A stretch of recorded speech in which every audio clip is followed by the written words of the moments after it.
Good morning.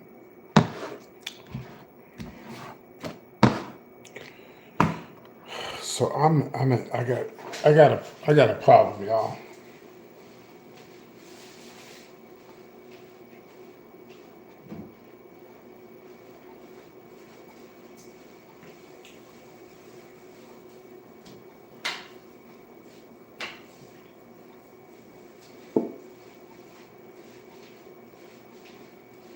Like I have a real serious problem. And I know y'all not gonna say nothing to me because I know y'all probably in bed and you're asleep. But if anybody can answer me, please, I need to know. When you do a fish sandwich, this is fish. This is air fried fish. This is in the air fryer. What do you put on the fish? Do you put mayonnaise or do you put tartar sauce on a fish sandwich? I forgot. I hadn't had one in so long. I forgot.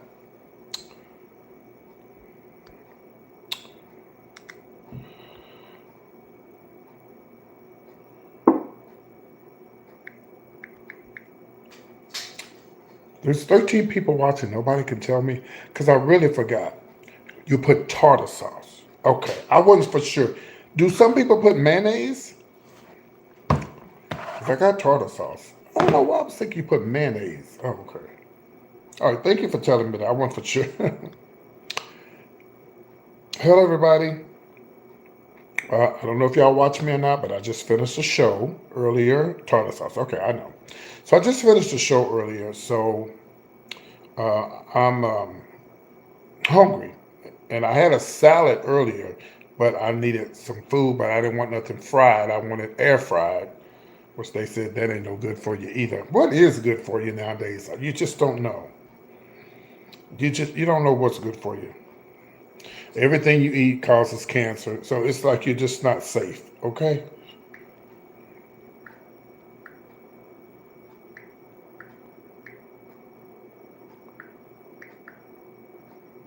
So usually after I finish a show, it's like work. It's like when you finish working, you're hungry, and I'm starving, and so I'm a pretty healthy young man, and I stay away from fried stuff at night. My bread is actually wheat bread, so they say. Um, so I try not to eat anything too unhealthy late at night, and my tea is unsweet tea, zero sugar. So So I hadn't had a fish sandwich in so long. And I think this would be kind of healthy because look at all this extra fish I haven't eaten yet. Look, look at that. And it's seasoned just right. It has, you know, the, you know what? I think I'm gonna make I'm gonna make me two sandwiches. What I'm gonna do is I'm gonna put, no, yeah, this is how I'm gonna do this. This might be too. Oh, this is too much in here. This is how I'm gonna do it. I'm gonna do it like this.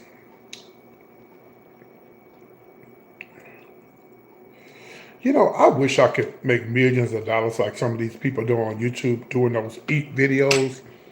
Them people are making them. Oh shit! I guess it help if I get my drink ready. Them people are making millions off of smacking and eating. I never understood how somebody could go on somebody live and they see somebody smacking and eating, and you look on their live, they got 80,000 views and 100,000 people watching their stuff, and they want to talk about them. Do you know how much money they making?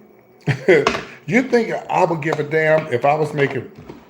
Well, really, I wouldn't care if I didn't have no views. If I get on the live and I start smacking and eating, if the motherfucker don't like it, then you ain't gotta watch. And if you don't like it, then I wouldn't care if you wouldn't like it because no one told you to watch it. But I just couldn't get I can't get the swing of it.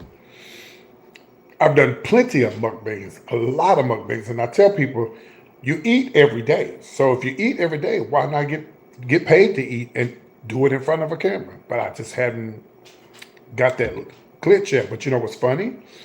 When I finish this video, it's going to get a lot of views. I don't know what it is about people watching somebody eat. I have no idea what that's all about, but let's go.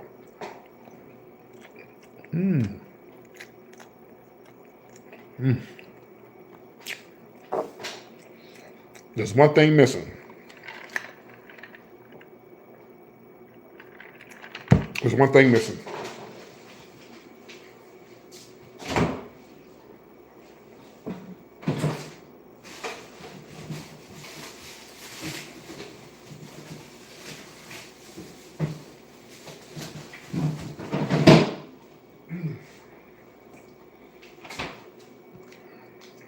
I got this on me too because I want to show everybody I voted today. Lemon with your catfish. Oh, it's going to be so delicious.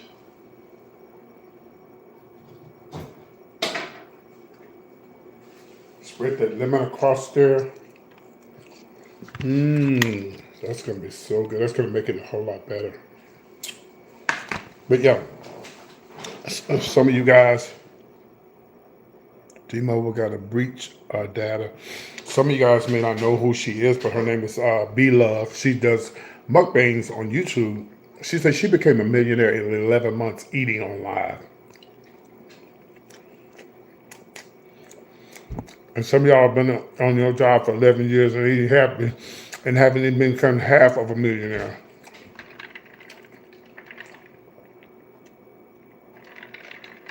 I say kudos to anybody that, first of all, it doesn't bother me to eat in front of people because I've been in front of the camera all my life. I've been in front of people all my life. So, I don't care what people say about me because my thing is if somebody don't like it, then they shouldn't watch. But when people criticize you and they talk about you and they share your life and say, look at this motherfucker on here eating and that, smacking, they got the mouth open, you're helping the channel. Now me personally, I wouldn't watch people eat. But people do. I wish I could master it.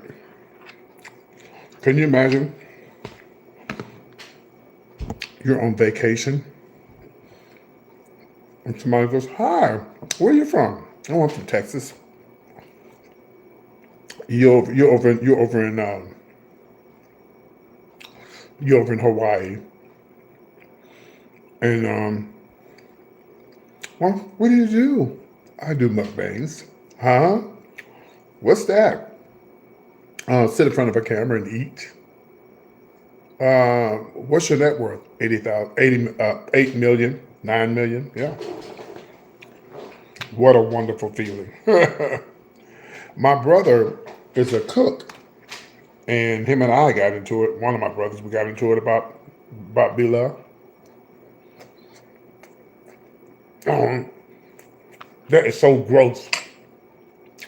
She's sitting there eating in front of people. I said, bro, you're a good barbecue. You do good barbecue, brother. I said, brother, when you cook the barbecue, you eat it, right? It's like, yeah. Stop putting her down and do what she does. Cook your food and eat it.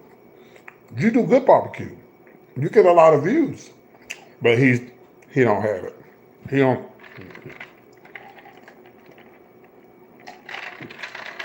So many people out there are ready for YouTube and they don't even realize it. Some people can be an overnight success at YouTube, even if it's not eating, just having a conversation with people and saying hi. People want to hear your stories. They want to know where you come from. And before you know it, oh, I look like a criminal, but I'm not. Because criminals can't vote.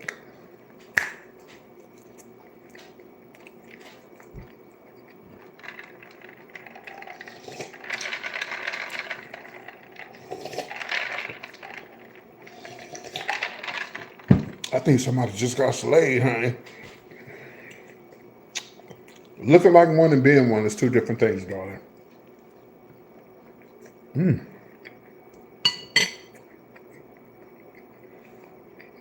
I think somebody got slayed.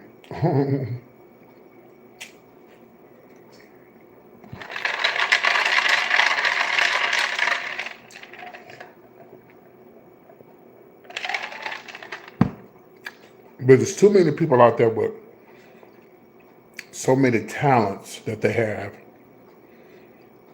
Even if all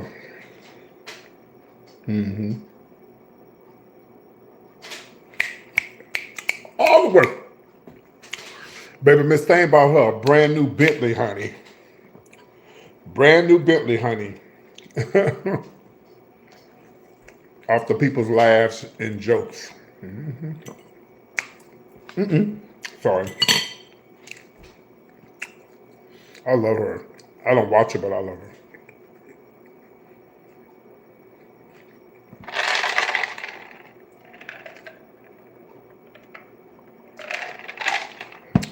Who's the next big mukbang person black after her?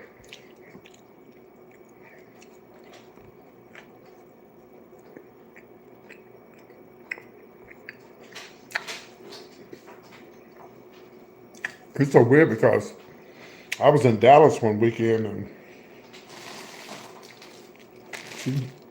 wheat bread. This guy, he walked up to me, he goes, PK, why you stop doing the mukbangs? I like when you eat. I'm like, what?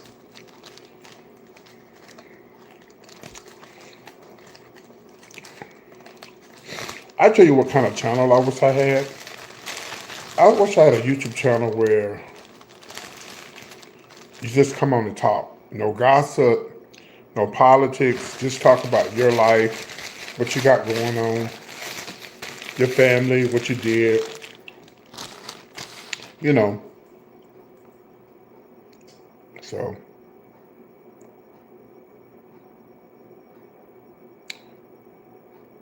Oh, really? Oh, she big. Oh, okay. Yeah, she's huge.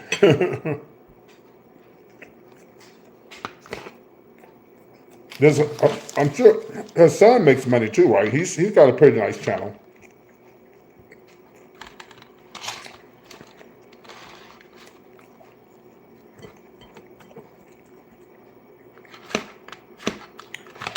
Oh, I'm stuck. This is the rest of my. This is not fried, y'all. I don't do fried stuff this time of night. This is actually air fried. It's air fryer. Which they ain't good for you either.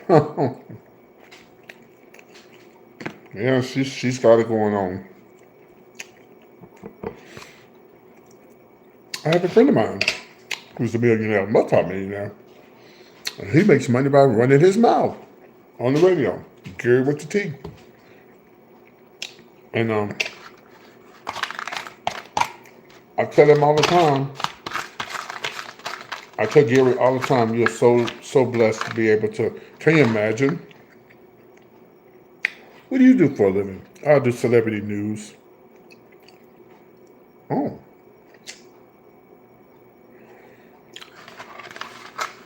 And that's how he makes his living.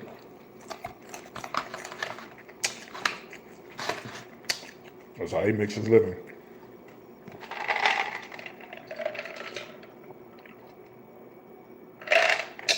And he makes his living on more than one platform. You got his Facebook, YouTube, Instagram, radio. Yeah.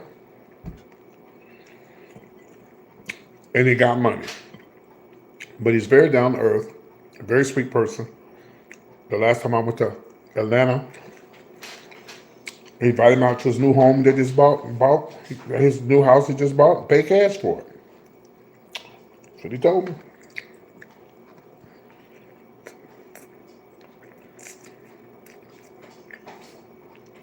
And his life is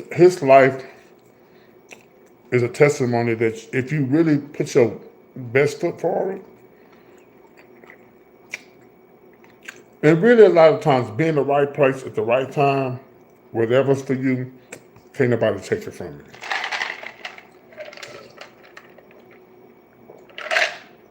The fish is good. It looks fried, but it's not. It's air fried, and it's catfish, and it's delicious. I'm from the west side of Atlanta. Okay.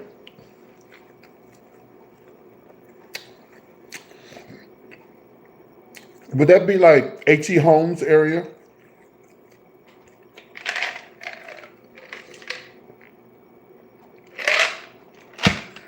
I just left Atlanta.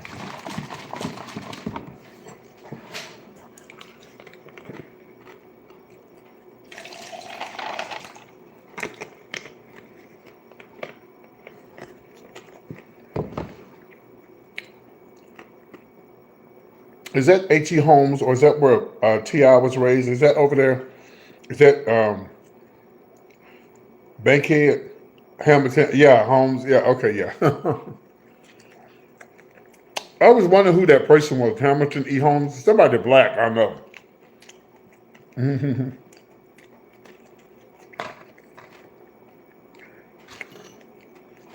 know, it used to be a long time ago. I used to live in that. Well, I've lived in Atlanta twice, but I lived there right when they was building that stadium. There was a lot of black people lived over there. They took their homes from them. Yep.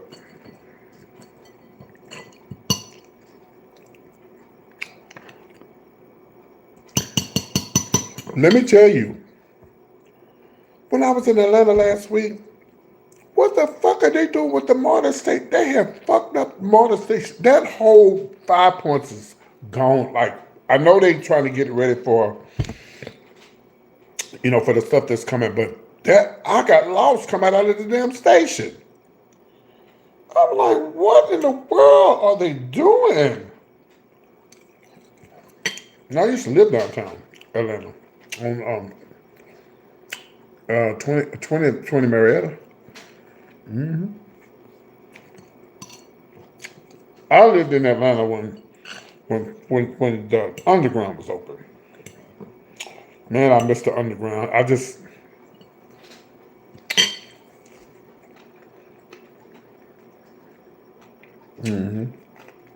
Oh, I heard him. Yeah, I heard of that. Yeah. Yeah, and look, somebody tell me that is it Mechanicsville? They're fixing it up. Someone told me.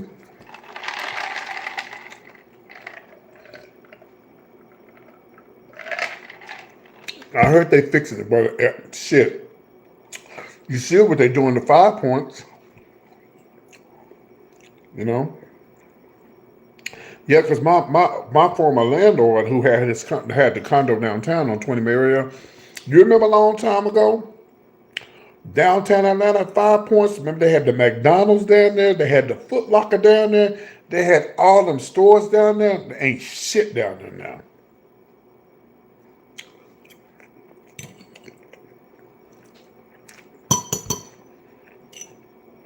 It ain't nothing down there.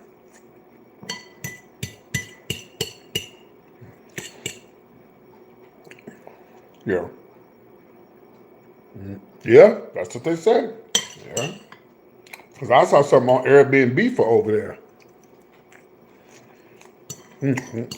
Well,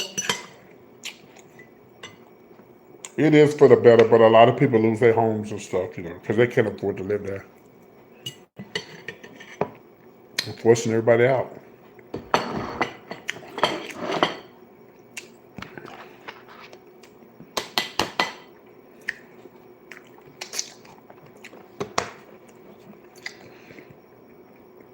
I lived. I'm gonna show you. I'm gonna show you the apartments I lived in, and I actually got lucky. And yeah, Atlanta, yeah, downtown Atlanta is dead all around. Yeah, but you know what they're trying to do. You already know what they're trying to do. But I don't give a damn how much they fix up downtown. Over there, 5 Points, we gonna be down there. We are going to be down there. You're gonna always have the homeless people down there. You're gonna have the folks hanging out, selling stuff. They're gonna be down there. Good morning. They're gonna be down there. Yeah, they got. Have I came out of the closet? Whoa, there is no closet. But that's not what we're talking about right now.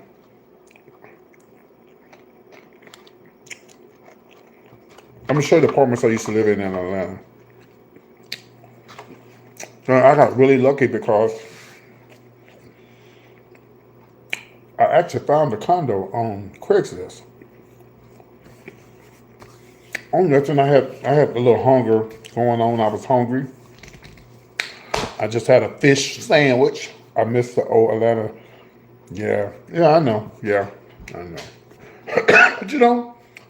But I was just down there last week, and I still like visiting. I still like to go visit because I'm from a little small country town in Texas. So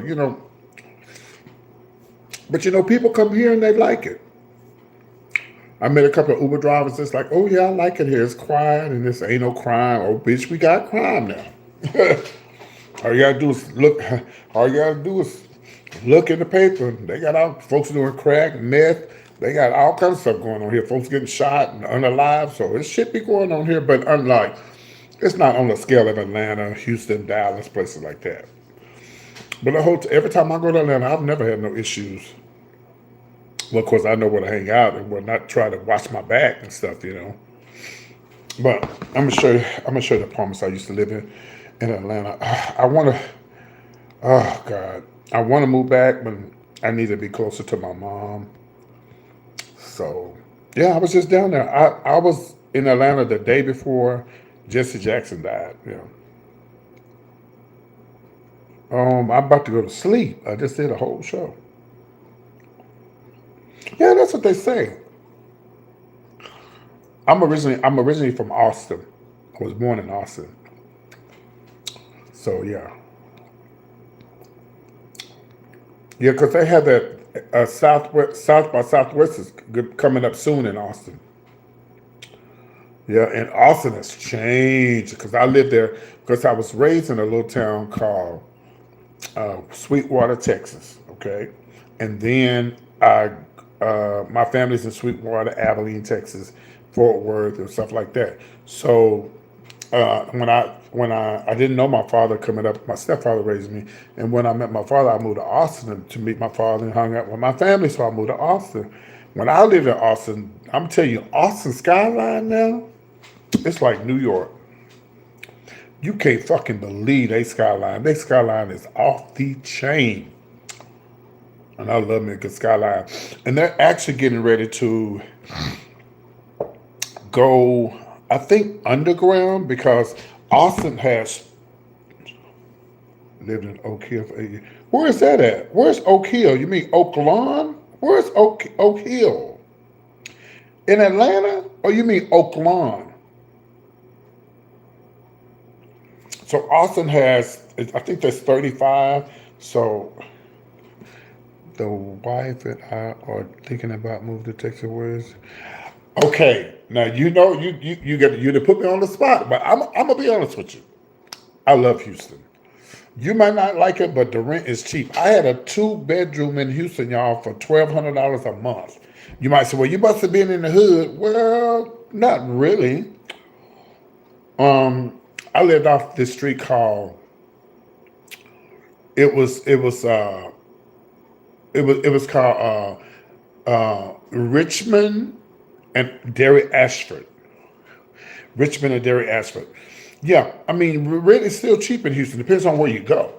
You know, even in Dallas, you can find some cheap rent. Depends on where you go. Now, I lived down the street from the hood, but it was weird because they had $1 million houses across the street. They had a gated community. Oh, okay, yeah. Cause see, I'm from Austin. I was raised there, and I used to live there. Oh, Mopac, that's money out there. Yeah, that's money. Yeah, that's the money out there, Mopac. And so, Houston, what I like about Houston, I love the culture. I love my people. It's always something to do. I had moved away from Houston last year to come be closer to my mom, and I love it. I like Houston because you're only so many hours away from Austin. You really ain't that far from Dallas. To me, I think the rent is probably cheaper in Houston. I think because you have so many people there, and everybody's trying to get people to stay in their places because they that rent shit. Yeah. I had a 2 bedroom, 2 bath. It wasn't a fancy apartment. It wasn't nothing fancy, but it was no crime. Never got my house broken into. I could walk around at night in the complex. Huh? Oh, you come from Spokane. Oh yeah. Well, I tell you what. Let me give you a suggestion. If you want to be close to Houston but not too close, you need to try Conroe, Texas. Conroe, Texas. Conroe is about 45 minutes from Houston, and it's a nice little country town. The rent is probably cheap there. They have all major stores there. You're right. You're 45 minutes from Houston. Yeah, Conroe, Texas. Look it up. Conroe.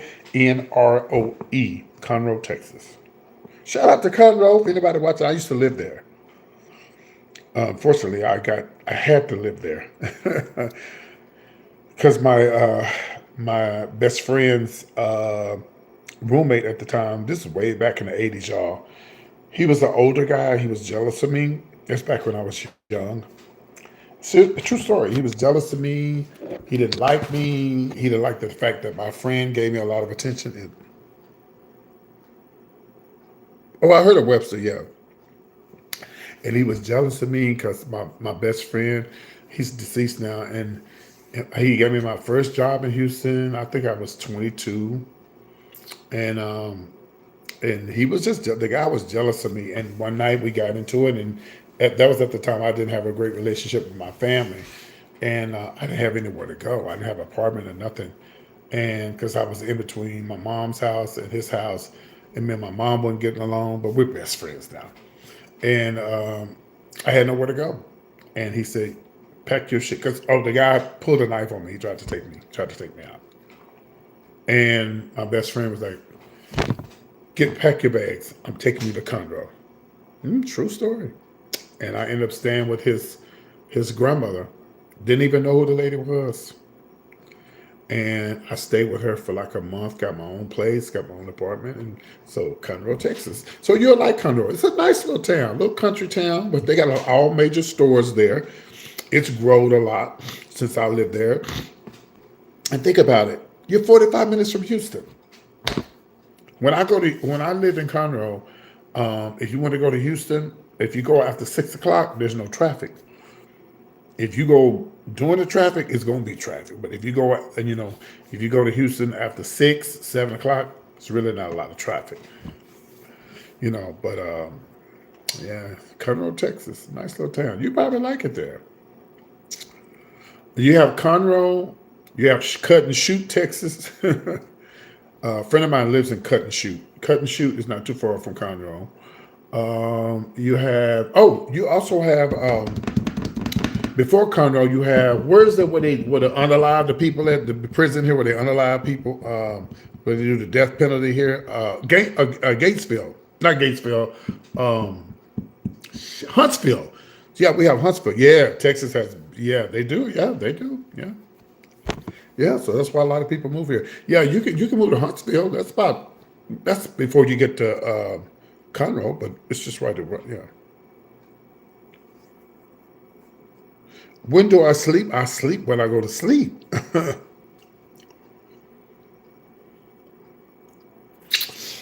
But yeah, you have Huntsville, Texas. You have Conroe, Texas. You got Houston. Then you got the outskirts of Houston, all around Houston. But I like being in the city. But like I say, I had a 2 bedroom my 2 bedroom was $1,200 a month, and plus my electric. That was it. That was it.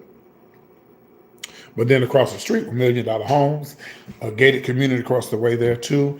Then down the street was fucking hood. I mean, hood. It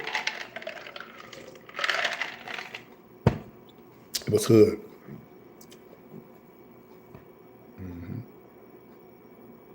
Oh, they got a lot of houses. That was my first job. Oh, I'm not that far from Killeen. About 5 hours. Four.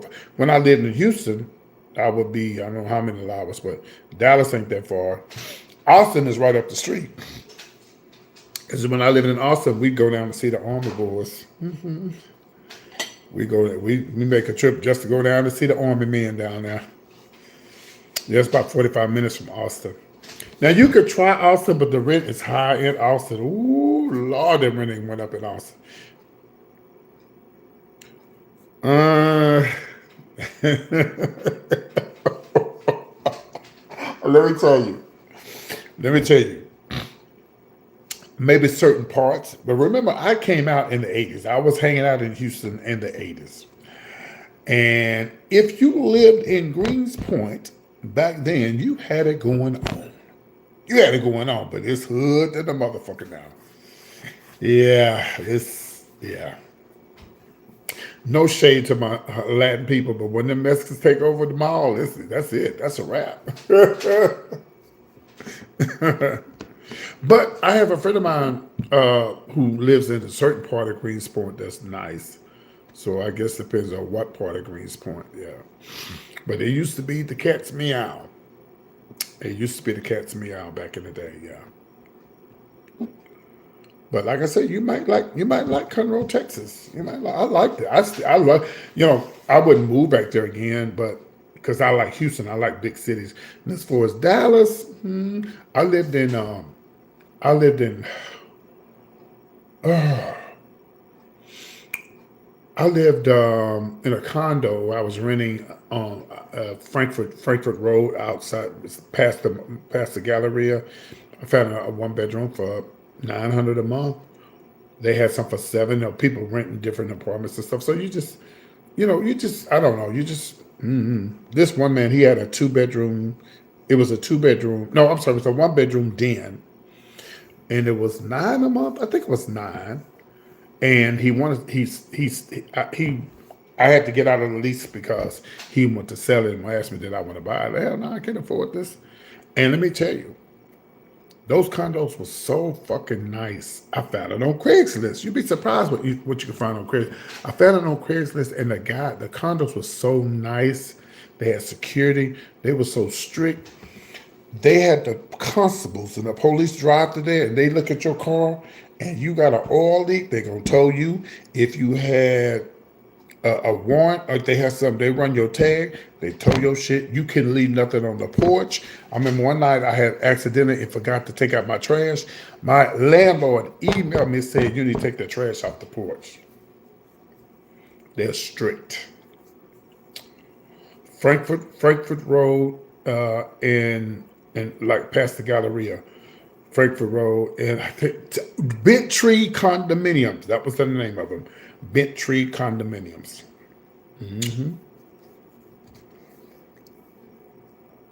Yeah. Where I'm at is mostly white Republicans. Yeah.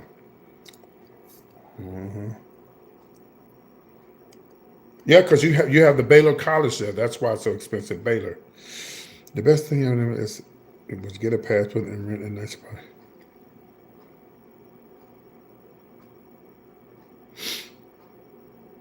Yeah. That's what that lady Savannah Guthrie's mama should have been living in the gated community, and she would have never got snatched. That's just crazy. I talked about it on my show tonight. It was sad. It's just sad. It's sad. Yeah, Allen, Texas, and McKinney. Yeah, they were. Oh, that was a long time ago now. Yeah. Oh, so I was gonna show you my apartment that I lived in Atlanta. Well, yeah, come on to Texas. We'll take you. I was born and raised here, and you hear a lot of bad things about racism. Racism is everywhere. I live in a small white country town. We have more people. We have more white. We just have just as many white people at the Martin Luther King March than blacks. I got some pictures. I'll pull up some pictures. Yeah.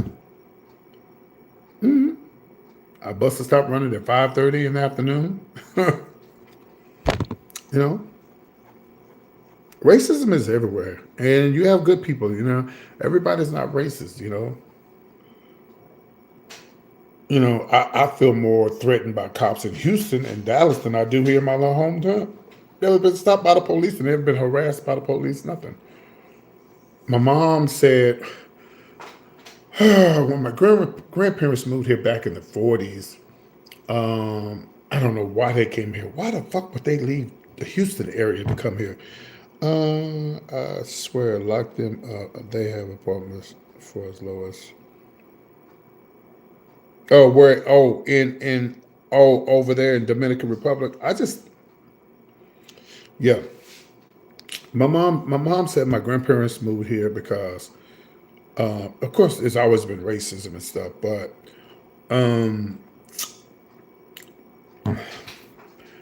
here it wasn't like Jackson, Mississippi, or Alabama. It wasn't like that. Now, don't get me wrong. It was racism, but it wasn't like it may have been back before they got here.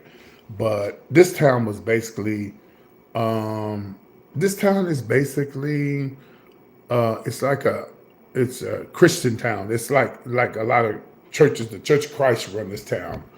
Not saying the Church of Christ can be racist, but you get what I'm saying. But I've never had it. Nobody's ever walked up to me and called me the N word. I've never felt. I've never felt like. Well, I don't know about now, but when I was in high school, I could walk downtown. Yeah, I could walk downtown and don't feel threatened, or more like I would if I was in Houston or Dallas. Being racially profiled. No one's ever called me the N word. No one's ever made me feel uncomfortable here. I've never had no. Mm-mm. We all got along in school. We went to school with the rich people. My best friend his family was rich, and I used to go hang out in River Oaks and their neighborhood, and everybody gets along with everybody. What's sad when they had for being that this is Black History Month.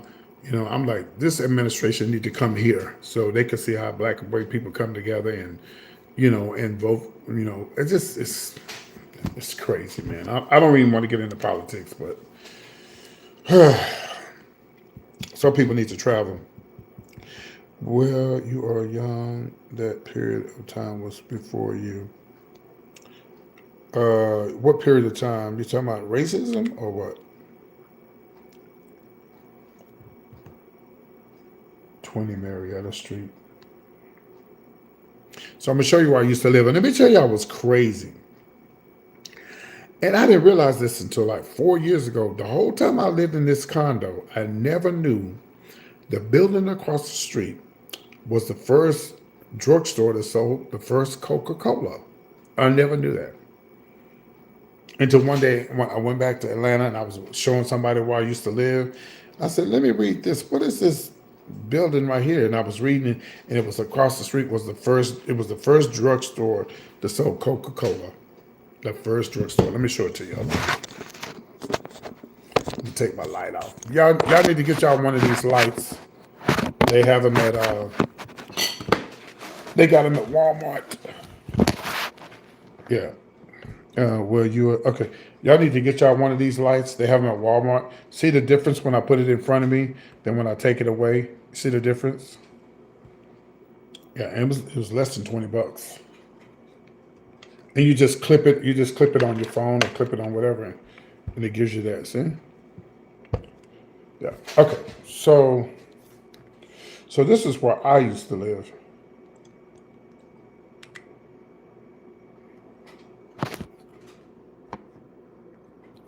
Turn this around so you can see. So this is where I used to live in Atlanta. And I loved it. But that was back when everything that's back when everything was downtown, but now they don't have shit down there now. So these apartments I used to live in. See? And I lived on the 13th floor.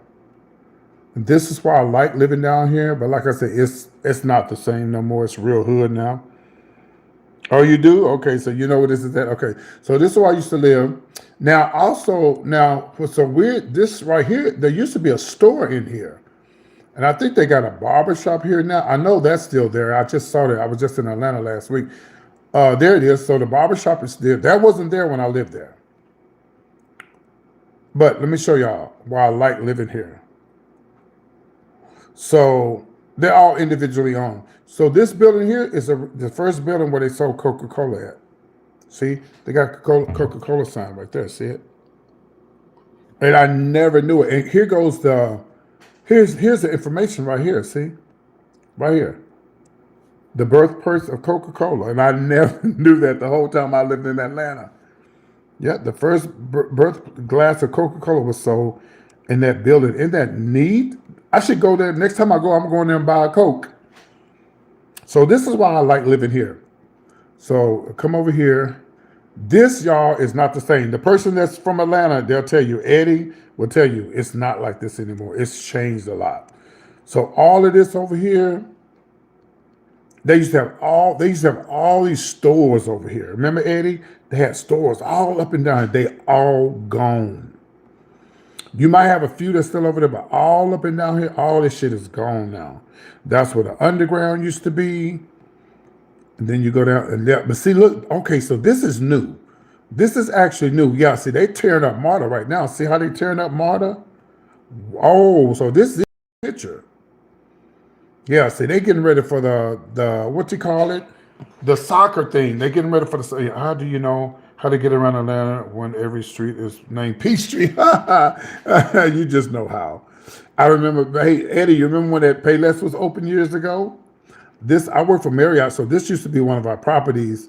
This was the Fairfield Inn, but it's called the Canali Hotel now. Yeah, they used to be Fairfield Inn, and all up and down here. They used to have a.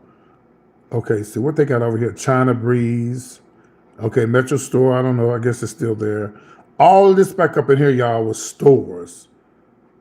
They might have some of these stores might still be open. Yeah, some of these stores might be open. I was just there last week and I didn't walk over here, but yeah, see, these look like they closed. Yeah, they have really. This was the underground. You would go down here and shop. And Eddie, you remember when you used to go down there and shop and stuff? Oh my God. Yeah, it's changed completely now. Yeah, I'm gonna show y'all what it looks like. See, this was the underground. This is the mall right here. Yeah, yeah. That was the underground mall. But I keep hearing they getting ready to do something to it. I don't know what. I heard casino. I heard condos. See, all up in here is straight hood, y'all. Let me show you. This is hood over here. Oh shit! Hold on. Let me see what I did. Okay. Okay. So you can go up in here. They have restaurants up in here. Little stores, not restaurants, but stores, and some restaurants. Back up in here. So you can see my apartment from back here. Let me show you where I used to live at. This is called 5 Points. This is the 5 Point station will take you all over Atlanta. Okay, it's taking me too far. Okay, right here. That's my building right here. Remember? I told you about my building where I used to live? Yeah. No. No, they just rent just fixing things up and going up on the rent. This is where I lived when Michael Jackson died in 2009. I lived up on the 13th floor. Yeah. Mm-hmm. Yeah, it was popping, y'all. And this is what I like about living here. Eddie, you remember when this used to be? Okay, y'all, this used to be, let me show y'all. I don't know if it's going to let me go this way or not. Hold on. It's probably not going to let me go straight. Hold on. I may have to go back. But look, let me say, yeah, I may have to go back. Uh, Hold on. There's my building. Trying to go back. I'm going to show y'all something. Another reason why I used to like to live here. Oh, please let me get out of here. Let me get out of here. How the hell am I going to get out of here? All right, go. So this is called 5 Points, guys. So if you ever come to Atlanta, this station right here will take you south, east, south, northwest, or whatever. You get what I'm saying? Yeah. So that's where that would be the 5 points to take you where you needed to go. As you can see, it's hood down off in here. But they trying to change it, but I don't know. They're going to probably put some nice condos down off in here. And okay, I'm trying to show y'all something. Let's see. I'm trying to get down here so I can show y'all something. This is one of the reasons why I used to live here. I like living here. See, all these used to be stores right here, but a lot of them have closed down. Okay, so this is why I used to like living here. Let me show you. Okay, so go back here onto my street. Okay, so you get this is why I used to like living here because you go down this street. This is Marietta Street, not Peach Street. Now this right here, oh my God, there was a McDonald's right there. Remember Eddie when the McDonald's was right there? All up in here was all the shops and stuff, and there's my apartments I used to live in right there. I used to come across the street and go eat at Quiznos. There's Quiznos right there. See, still there. Yeah, they had everything down there. So there's the Quiznos, and then this is why I used to like living here. Let me show y'all something.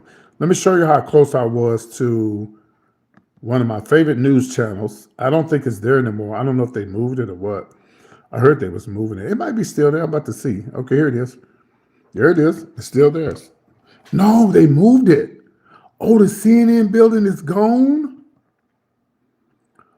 Oh my God. Is the CNN building gone?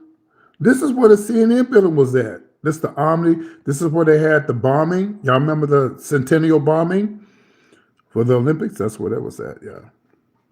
And then not too far is the stadium where what's that team? I can't think of their names. The Cowboys? No. Yeah, this is where the Mercedes-Benz Stadium is over here too as well. There it is right there. There's the Mercedes-Benz Stadium. Look how big it is. Ooh, there it is. There's the Mercedes-Benz Stadium, y'all. Boop, boop. There she go. That's where they played the Falcons. That's where the Falcons play. Yeah. Huge. That's a big, huge building. Eddie, do you like Pascal's?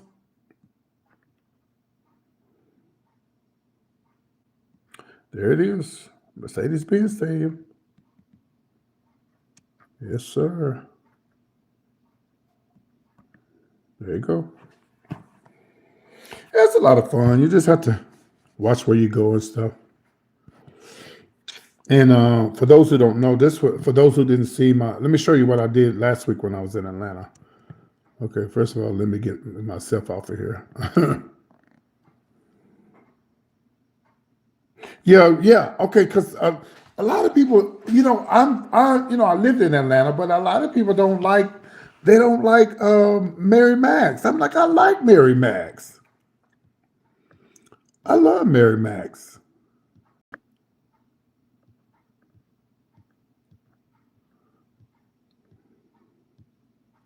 So this is where I was at last week in Atlanta. Look, I did a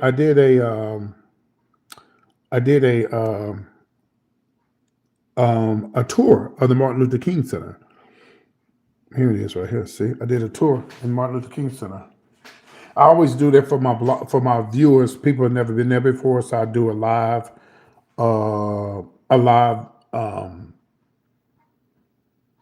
See, I was saying I used to be here in 2009.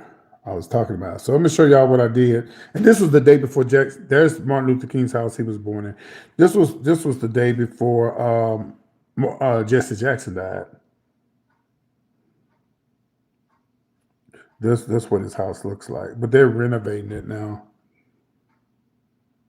Let me tell you what y'all.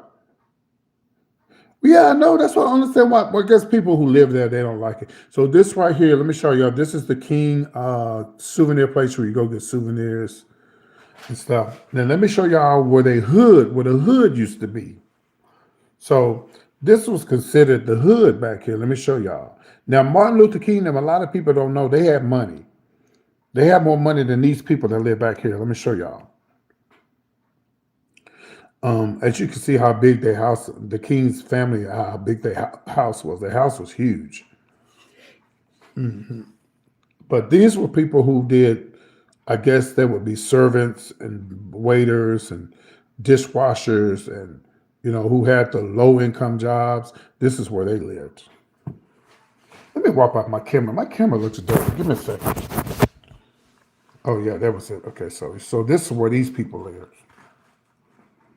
And see, they renovating all this stuff now. You can just, y'all know, I don't know if y'all know this, but a couple of years ago, a lady walked up on Martin Luther King's house and tried to burn it down. Bitch, she had a whole gas can.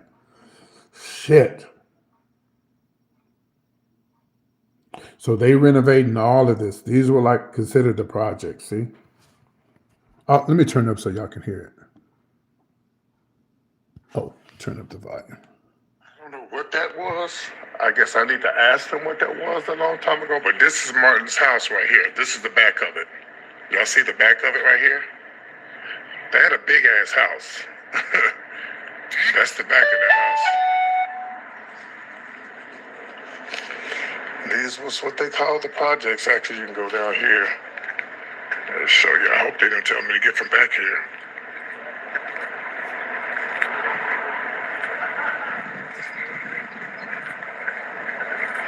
And right here it gives you the history right here. See, low-income housing. These were middle-class families tended to live in single-family homes. They either owned or rented. Low-income laborers stayed in apartment homes. Like this one was rented one-story alley buildings similar to those in the back. Shotgun houses. You're welcome, Janet. So they're going to redo all of these houses because they're still considered. But look how these people lived compared to how they lived, the King family, how big their house was, and these houses. Whew, I tell you. I'm gonna speed it up. David, let me tell y'all. I'm gonna speed it up, guys. Okay.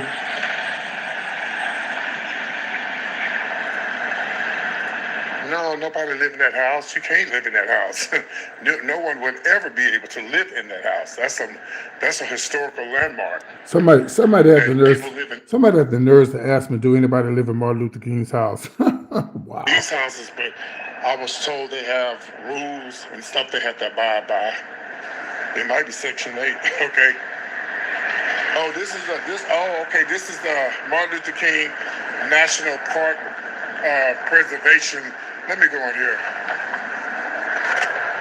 Oh my God, look at this in here. Oh, okay, look at this.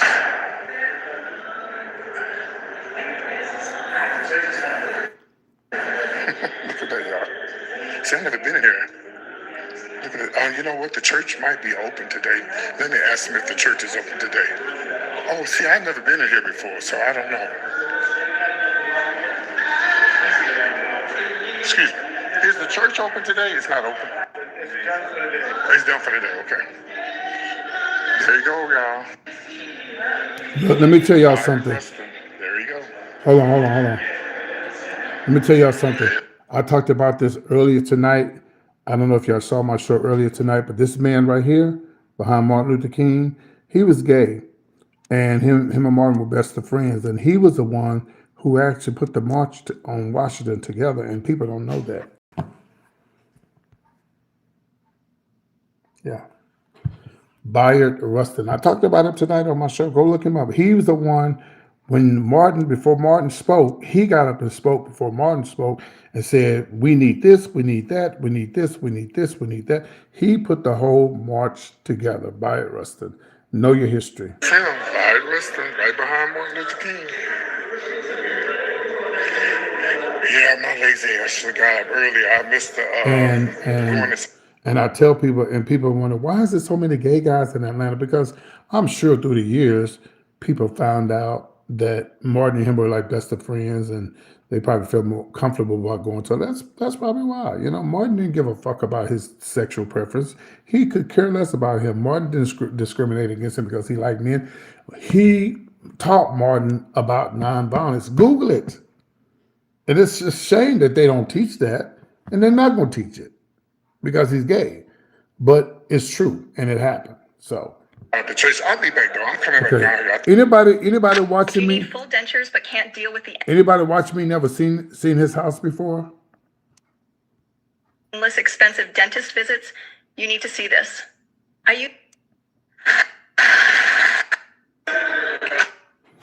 Anybody watch me? Never seen this before? So let me show y'all one other thing. I'm going to show y'all. We're gonna go. We're gonna go down to the church. I'm gonna show you Martin Luther King's church, and I'm gonna show you his house and everything. Hold on. Well, I'll show you his house, but I'm gonna show you the memorial where his body's laid. Where his body's at.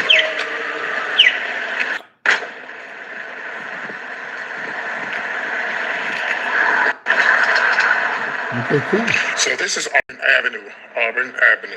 Now, This is the street he grew up on. Eddie will tell you. Listen, when they have the Auburn Fest, that's what you want to go to. The Auburn Fest is off the chain. They block off the whole street, and they have like, oh my God, they got everything: food, clothing, all kind of stuff down there. The Auburn Fest is off the chain. It's nice.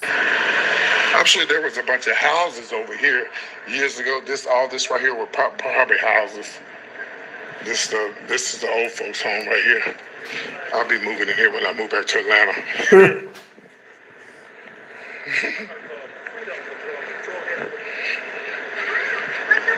So this here is the Freedom Walkway.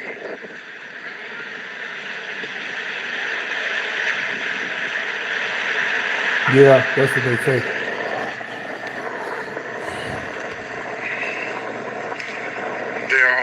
Certain things you're not allowed to do over here because this is considered a memorial. It is a memorial, basically. This over here is the information books, gifts, souvenirs, and all that. So when I was in Atlanta, I went in that building. I ain't never been inside that building. I've been in the church. I've been in the new church, the old church. I've been in, close to the house. But I didn't know, bitch, I didn't know that Martin, Coretta Scott King's, I didn't know that her veil was in there. His cologne that he had on when he was unalive was Aramis. They had the cologne in there, his suit, they had everything. I've never been inside that building. I've been inside the King Center, so there was a lot of things I didn't know that they had in there. And I went to take pictures, but the lady said, "Don't videotape." I said, "That's okay, bitch. I'll come back with my glasses." So what's the best place to be in Atlanta? Oh, of course I'm gonna say Atlanta, because I'm from Texas. I love Atlanta. I love Georgia. Hold on, y'all. Give me a second. There's and all that. Okay, so this is where Martin and Coretta's buried. Yeah, you're absolutely right. You're absolutely right. Yeah. I kind of get emotional doing this because in the environment that we're living in right now with Trump and all this stuff going on,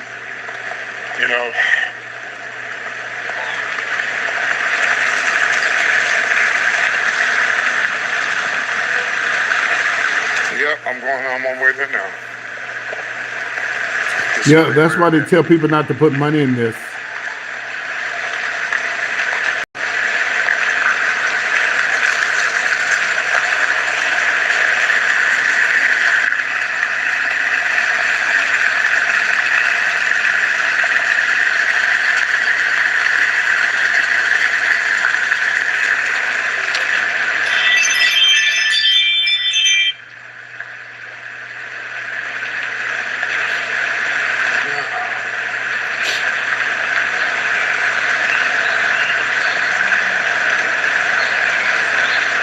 Oh, it is.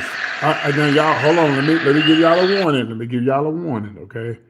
Every time I go here, I get emotional, so I shed a little tear because I thought about, man, this is Black History Month, and this man didn't even acknowledge King. He didn't, it's just, I just got so emotional when I came down here, and I do every time I go here. I get emotional.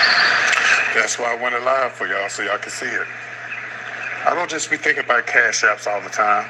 I think about y'all. There it is. It did. Yeah. So that's where they are, Martin and Coretta.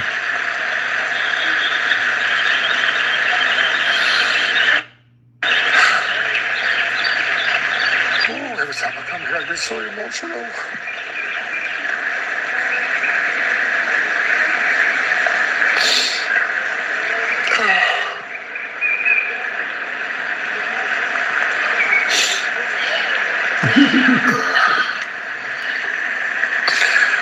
This environment we living in.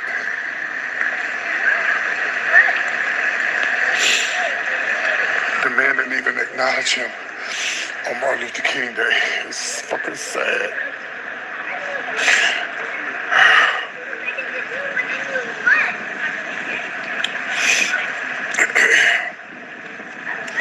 This here is the eternal flame that burns nonstop.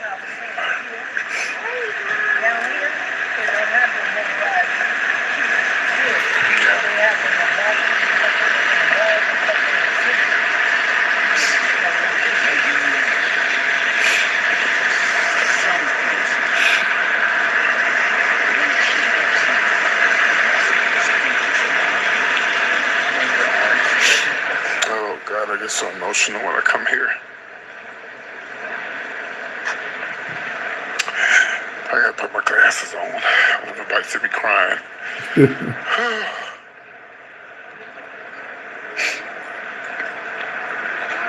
See, you see how these young rappers be killing one another and taking each other lives? Some of them just need to, some of these people that be acting up, my people, I'm talking to my people. They need to just take a trip down here and look and see how far we come. But they ain't gonna take a trip down here and look.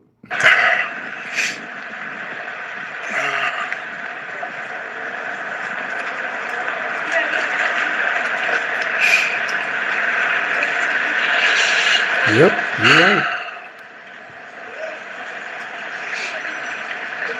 All right.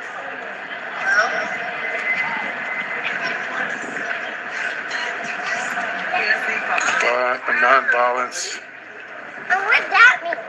Equal rights for everybody. non-violence, or non-existence. So next I'm gonna take y'all to the church.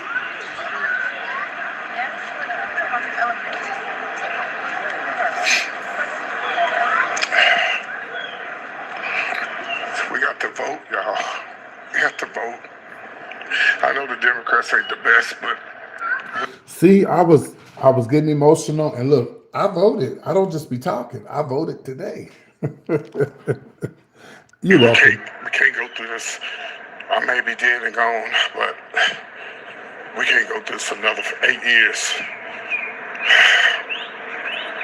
If somebody didn't want to acknowledge this man, he is a racist, and he doesn't care about us. And it's sad you got black people still wanting to be Trump supporters. It's sad. All right, so the church is closed, but this is the church.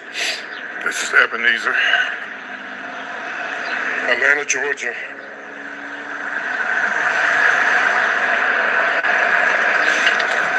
So this is it right here. Did you guys know? Did you guys know that? Okay, y'all go watch it. It's on my channel. Did y'all know that Martin Luther King's mama was killed in the church? Unalive, I guess I should say. Yeah. Did y'all know that his mama was unalive? She was playing the organ in the church, and the man came up and unalived her right there in the church. What I do with my charger?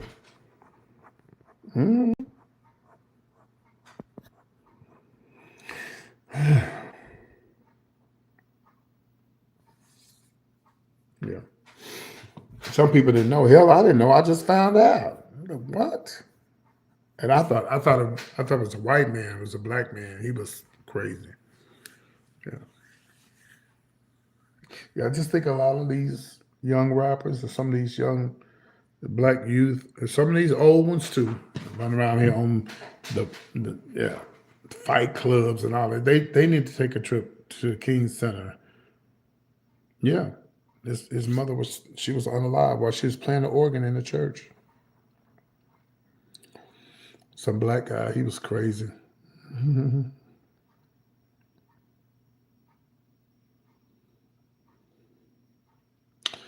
But I think a lot of these young people just need a good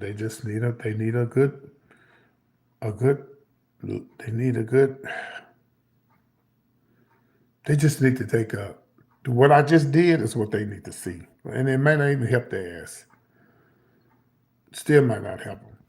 Somebody was talking tonight on my live about um, all this black on black crime, and but you still want to blame the white man, but y'all killing each other. Y'all worry about the police killing us. Hell, y'all killing each other. These rappers, you don't never hear nothing about no country singers killing each other, do you? Nope. Young black rappers. And I know the truth hurts, but it's the truth, and it's true. The truth hurts, but it's true. You don't hear about young country singers killing one another. It's the rappers, the young black rappers killing each other. It's a setup. They know what they're doing. That's why they just like what's his name? Um, but see, this is the reason why when these young black when these rappers and stuff get in trouble, of course they're gonna be Trump supporters. Yeah, but yeah, Barry Russian was on Netflix. Is it still on there? Coleman Domingo, yeah, he did a great job. He's there, yeah, he did good. Yeah, so a lot of these young rappers like NBA YoungBoy ass and Kodak Black and a lot of them are criminals. Yeah, you want to be a criminal, but then you want to get Trump to of course you're gonna have to kiss Trump's ass because he the one that got you out of your trouble that you're in. But if your ass wouldn't get in trouble, you wouldn't need Trump. And it's fucked up because a lot of these young rappers like NBA YoungBoy, he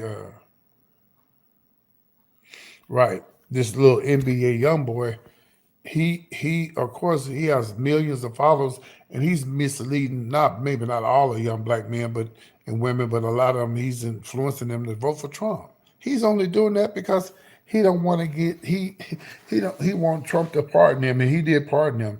So did like Nicki Minaj. Nicki was kissing his ass because she didn't want to get deported. So rap is hip hop and a hard rap is the reason why I'm not in business in the club business anymore because every black club that we had was shut down because of the fighting. Yeah, he is. Yeah, he is the Trump supporter. One why Kanye crazy ass was, but a lot of them they just need to take a trip. That same trip that I just took y'all on, that's all they need. They need to come back to reality. And again, I tell people all the time, no, Democrats are not. They're not perfect. I know that. But you got to be out of your mind. This man to put out, I don't give a damn if it was accidentally, mistake. Somebody put out,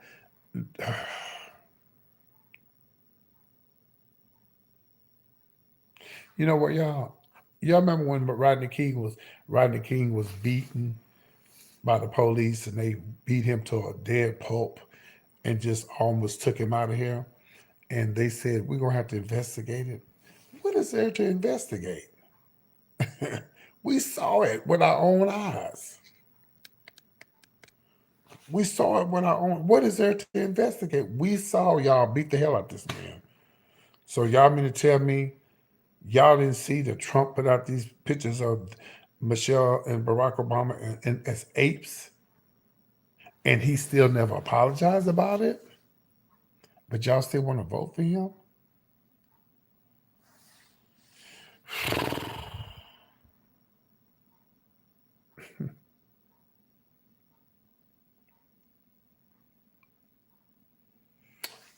It's all good. Anyway, y'all, I'm sleepy. Yep. Ain't that sad how they beat him? It's just that was horrible. And then found him not guilty. They told that goddamn LA up, baby. They told that LA up. Then you got these white men and some black that went into the Capitol. And you know, if there might have been black people that done that to the Capitol, you know they all would have been shot and unalive. You know damn well if black folks had have done that on what was that, January 11th, if they had have done that to the Capitol, they all would have been unalived.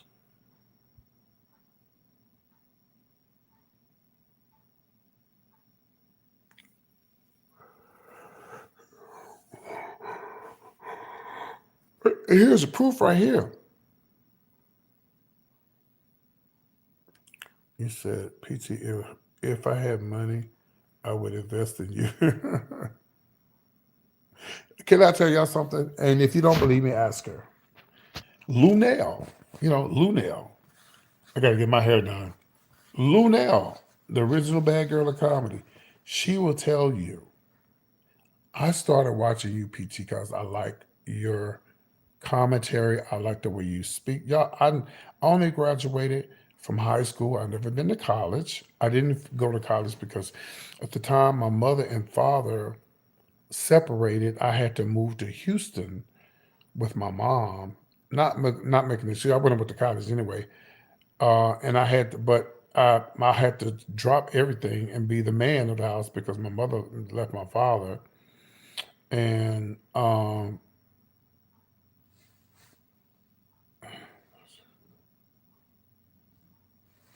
and um, and so therefore I had to. When my mom worked at night, I had to keep the kids in the daytime, my brothers and sisters. So you know, but I'm not a scholar. I don't, I may not speak some of my words correctly, but Lunel said it out of her own mouth. I watch PT because PT gives good advice. She said it. I have the video of her where she said it, and I was honored to hear that from her. I'm like, Lunel is older than me. She's wise, and she's been through a lot of things. But she was following me, y'all, before I put the wigs and the makeup on. I didn't always do that, my show like that. But yeah, she said it out of her own mouth.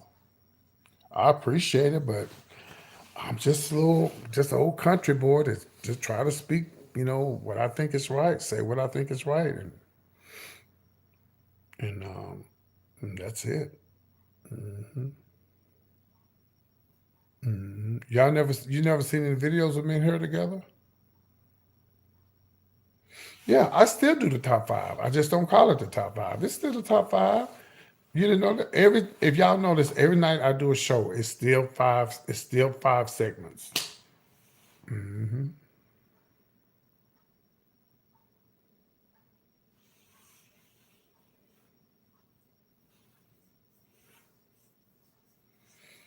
And I know that when I get, and I will, uh, when I get 50,000 subscribers. I mean, who knows?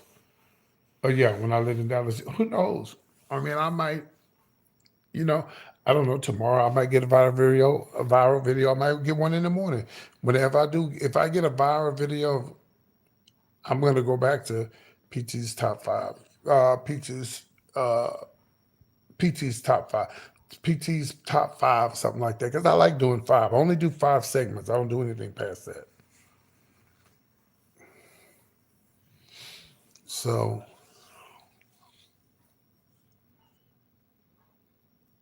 what's crazy is I have another channel, PT's Point of View too, and I just, at this age, I just don't have the energy. If I was younger, I would do it, but if I had the energy, I would do two shows. I would do one like this and another one drag, but I just don't have the energy. Oh, okay. Okay, cool. Yeah. You saw the flyer? Yeah. I think I got the flyer in my phone. Yeah. I'm booked in Dallas to do a drag show. So I think that I got the flyer in my phone. Let me see. I got more than one, but I think I got this one. Oh, you talking about this flyer right here? Yeah. Yeah. Yep. April the something. Yeah, I'll be in Dallas. Hmm.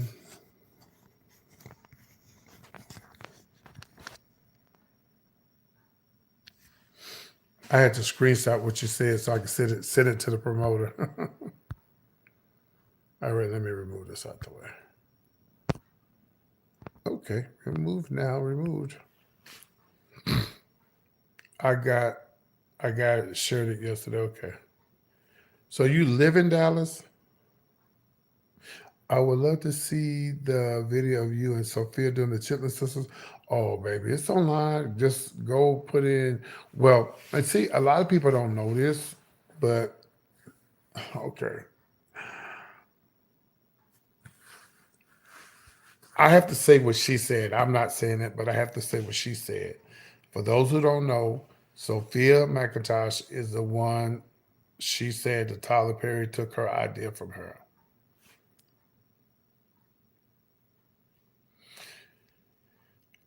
And the LGBTQ community knows what happened. I wasn't there, so I can't say I saw him there, but 99% of the gay community know that he was there and saw him watching her and saw him watching Sophia, and Sophia said he tipped her, said he was gonna put her in her movies and all that, and he never did. Well, a lot of people don't know that. Someone told me. I never told Sophia this. I'm sure she knows because she probably watched my show. And I love Sophia. Sophia took up for me when a lot of people turned their backs on me in Dallas. She stood up for me. You know, we don't talk all the time, but I actually love Sophia. She really did something for me I'll never forget, you know. But someone told me, now, I don't know if they was playing or joking around, but you remember where's Tamla Man and and her husband from, y'all? Where they from? I'll let y'all tell me. Because I'm finna tell y'all something. I'm about to school y'all in on something. There you go. So before Tyler Perry brought out the Medea character, don't you think he would have to go to Fort Worth and come to Dallas to go see them?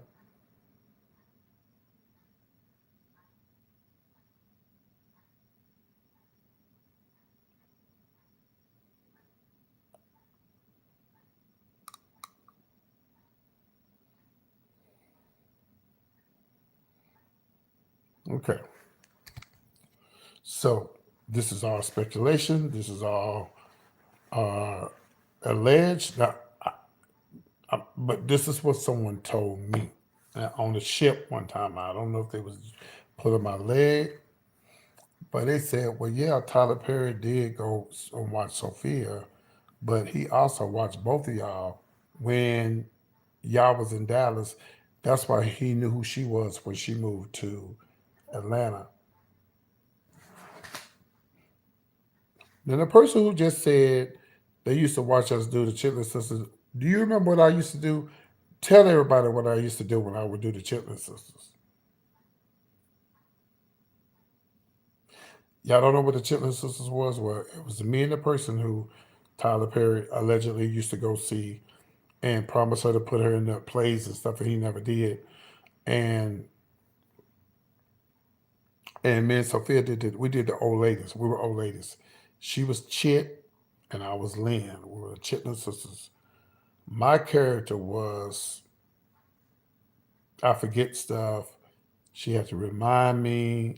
I was kind of senile, but oh, I wish I could find. You know what's crazy? My ex boss has all those videos of me and Sophia, and if I could find them videos, you could see me pulling a lot of stuff out of my purse. You can see Sophia doing stuff. You can see me and Sophia doing. I don't know if it's true. I know he went to go see her allegedly, but they said he came to the club in Dallas. This was before Medea was even thought of. I don't know if it's true or not. I don't know. That's what somebody told me.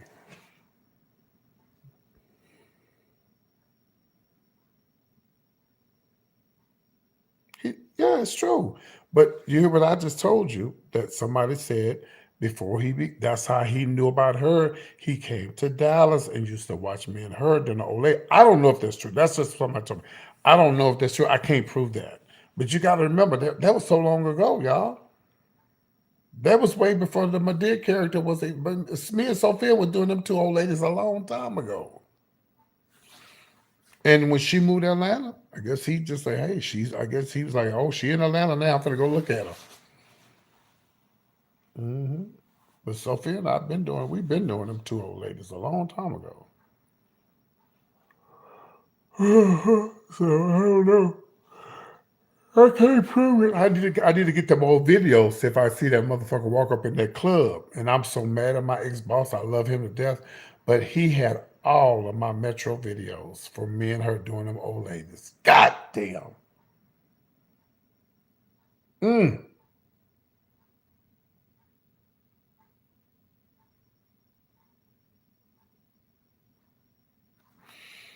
But he said he was gonna try to get them for me. They somewhere in Oklahoma.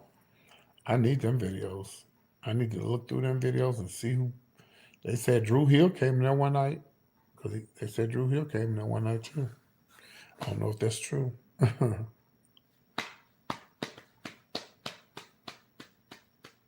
But I always say this, and I don't think Sophia would lie. I know she ain't gonna lie. She's not gonna lie on Tyler Perry. She said that he came to the club, tipped her, said he was gonna put her in the movies, and PT you did to that. Oh, let's see. And he said he was gonna put her in the movies and all that. Yeah, but I was an old lady before PT was even born. It was called Granny Hightower. And there was a guy in Houston, he died 2 years ago. His name was Roger. You know what Roger called me? Even after building a name for myself as PT or Lady PT as an entertainer, he never called me PT. He called me Granny. That was my that was my character that I did years ago as a old lady. Back during when Amazing Grace, the gay guy who played in Low Down Dirty Shame, he was a drag queen. We all came out together. What was his name? Wayman? Shane? Yeah, we all came out together in Houston. Me and Sophia, all of us. Of course, he died, he died, before the movie came out. But we all came out together. And I did Granny High Tower. I would come out there and say, I'm sitting high and I'm looking low at you hoes. No, I can't prove that. I can't. I know Sophia, her story is real, but mine, I can't prove it. I'm just telling you what somebody told me on the ship. I'm just telling you what somebody told me. I don't know if they're pulling my leg or what. But I know Sophia. Sophia's not gonna lie. She's not gonna lie. Sophia, the bitch crazy, but she gonna tell the truth. She gonna tell the truth. Hmm. She's not gonna lie. And I always say, how can you call yourself to be a man of God? And if this person really did go, which according to Sophia, he did, saw you, tipped you, told you I'm gonna put you in the show, and you completely did the opposite,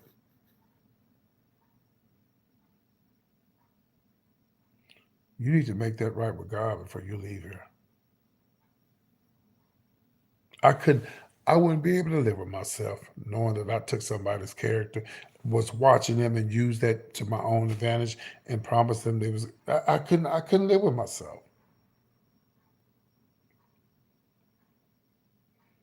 And I got so mad when they didn't renew Sophia's contract on the radio station. And I thought about, I know she was making a lot of money. I know that bitch was making coin, honey. And I don't know, maybe he did go in and help her. I don't know. But it would be sad I could not live with myself knowing that I took somebody's idea and I'm a multi-billionaire. And a person, mm, you know, I couldn't live with myself. You can't, so many people say they're Christians and they love God, and mm-mm.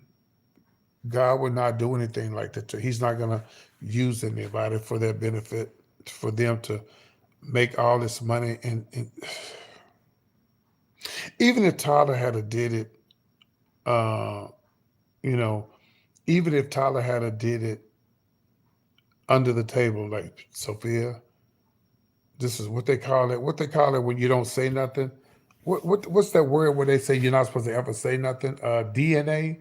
Is that what it is? No, DNA is what you. What is it? NDA. Yeah, NDA.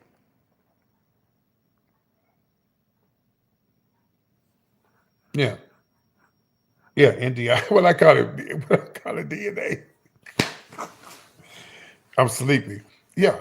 He could get whatever I say, Sophia, we're gonna do an NDA. I got you. Don't say nothing. No. I just I'm telling y'all, I really hate that because so I'm not saying that she's not because I don't know what her living status is now, but Sophia should be. If he did, and Sophia said he did, I believe it. Sophia shouldn't have to want for nothing. Her family should be taken care of. Her you know her immediate family should be taken care of. She shouldn't have to want. Sophia shouldn't have to want for anything. Yep, yep. But he gonna have to answer to God for that. He gonna have to answer to God. I couldn't live with myself. I could not live with myself. But when I was in Dallas, and this is gonna be my last story. When I was in Dallas, um, they had been trying to fire me, get rid of me for years because so much jealousy and backbiting and shit. But the Mexican man I worked for was not letting it happen. He wasn't gonna let it happen. And my boss at the time, he lost his son. Imagine you being a club owner and your son gets unalived by a drunk driver. And I knew that when his son got unalived by a drunk driver, I knew he was going to sell that club. Yeah.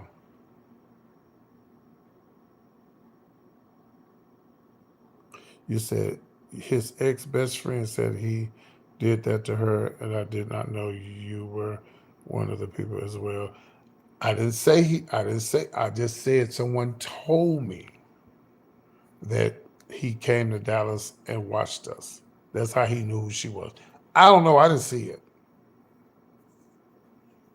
Yeah. So I knew then when my boss. Well, first of all, we had to leave the club we was there because the niggas was fighting so goddamn much. They put our ass out of there. And I knew that when we went to the new club, I knew that when my boss' son was unalive, I already knew then that they was gonna fire me. I worked for a Mexican man all them years, not my real job, but I worked for it was a job. It wasn't not that wasn't not my main income, but I worked for a Mexican man all them goddamn years and never got fired, never laid me off. He treated me so good. As soon as the nigga took over the club, they fired me. But see, I had already started my YouTube channel.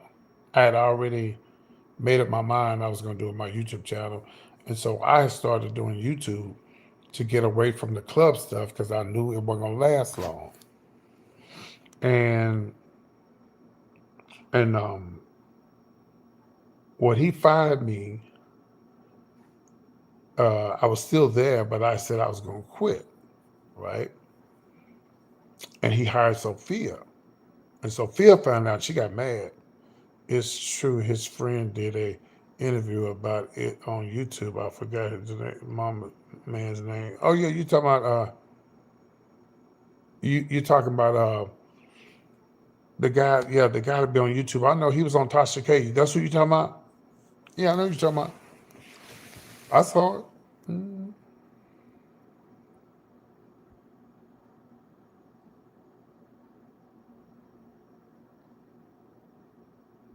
I can't think his name. Y'all know his name. Put it in the comments. So so when so I quit and I had already made up my mind I was moving to Houston and I was done with Dallas because if y'all motherfuckers listen y'all let me tell you what happened. We never we had our first own black gay bar. It was downtown Dallas. It was called Metro. That's what me and Sophia used to work at. And after the Metro closed and everything and whatever. So Havanas I ended up getting Havanas Me and some other guys, but yeah, I got so many stories to tell you. I can't tell it all, but but long story short, w- uh, so when we left and we went to Tequila's, that's when somebody black took over. I'm not gonna say his name, and they fired me. Well, they didn't fire me. They still have me there, but I wasn't hosting. But I'm like, I'm not gonna work here because I'm not a host. That's what I've been doing for years. And if you had to listen to these homosexuals telling you to get rid of PT called PTO, one thing about me, I don't mind stepping down. But if you know my history, I've been in this business over 42 years. You should have been like, okay, and when I came to you and told you, hey, listen, I want to have a thank you, PT, for all the years you've given me. You should have had a big fundraiser for me. You should have raised as much money as you can for me, because I had already was transitioning to Houston. But no, you ain't going nowhere. You're not fired. You ain't going nowhere. You good. But he don't know. I had already know he had already got Sophia. That wasn't a problem that he got Sophia. It's that the way he handled it. Cause you could have been like, okay, Peter, you gonna leave? We're gonna give you a big farewell show. I remember when Sophia was coming, I saw two messy ass motherfuckers. I ain't gonna say their names, hunching each other. And the dude got the mic. Was like, Sophia gonna be here? Yeah, they trying to, cause they have always tried to put me against Sophia. They have always tried to put me against Sophia.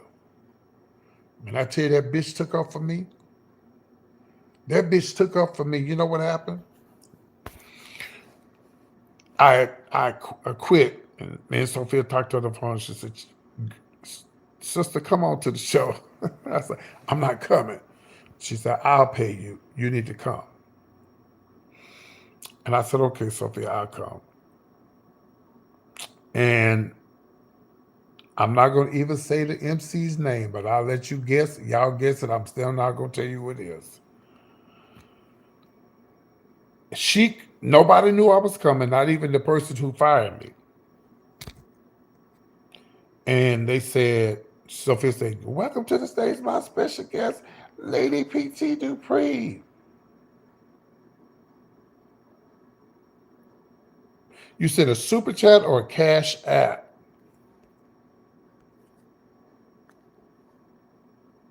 Now, why would you ask me that in the middle of my trying to tell the story? You know, I got ADD and I really forgot what I was talking about.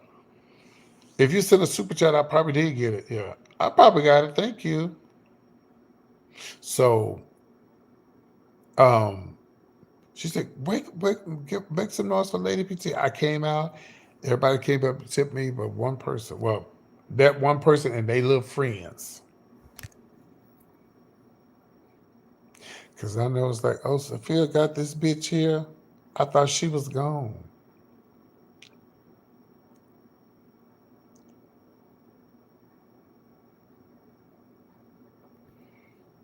Sophia was there for like 3, 4, 5 weeks maybe. And she had had enough, baby. She had had enough, baby. She had read the owner at the time, talked about how he was unprofessional, didn't have the club clean when it was time for the show. Baby, one thing about me and Sophia, when it comes to shows, yeah, I'm telling it now. I'm telling my story now. A lot of people don't. Let me tell y'all something. People from Dallas. Let me tell you something. Let me tell y'all something y'all didn't know. Was all that before gay club with the second level balcony outdoor. Um, Hold on. Let me say this. A lot of y'all don't know this, but I came up with the idea for Dallas Black Gay Pride. It's in the magazines. You have to go look it up. Go look up 1980. I think 19. Yeah, everybody tell me that. Was it 1997? Go look up. Matter of fact, hold on a minute. God damn it. Where's my other phone? Give me a second. I'm gonna show y'all something. Yes, Kirk Myers, who a lot of people don't know was my cousin. Yes, Kirk Myers. He did Southern Pride, but the original Dallas Black Gay and Lesbian Pride, Lady PT came up with that. And I have it in the magazine. It's online, and I'm going to show it to you. You think these motherfuckers ever acknowledged me and brought me? It would have never been a Southern Pride if I had did a Black Gay Pride. I came up with that. Prove it to you. Let me show you.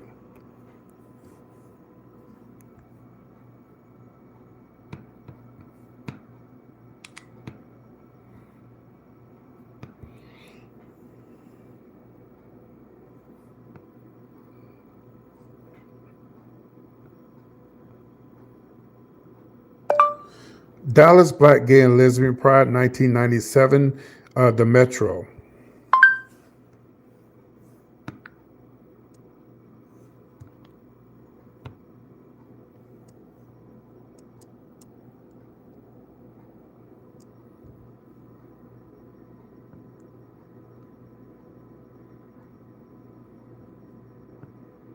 Give me a second.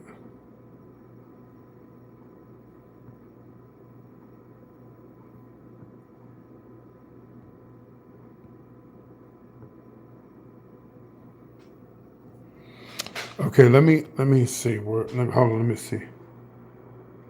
Hold on, let me see if let me find it because I got it. Let me see.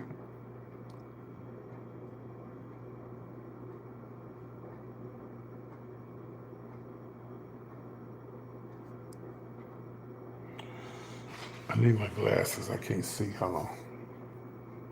Hold on.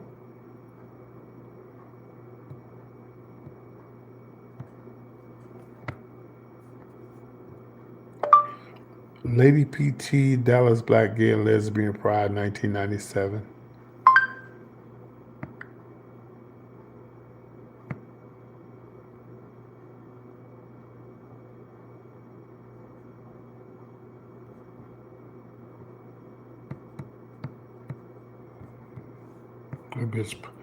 That bitch putting up. We ain't talking about no damn Southern Pride. We talking about Black Gay and Lesbian Pride. I came up with that. I'm trying to pull up the article. Hold on.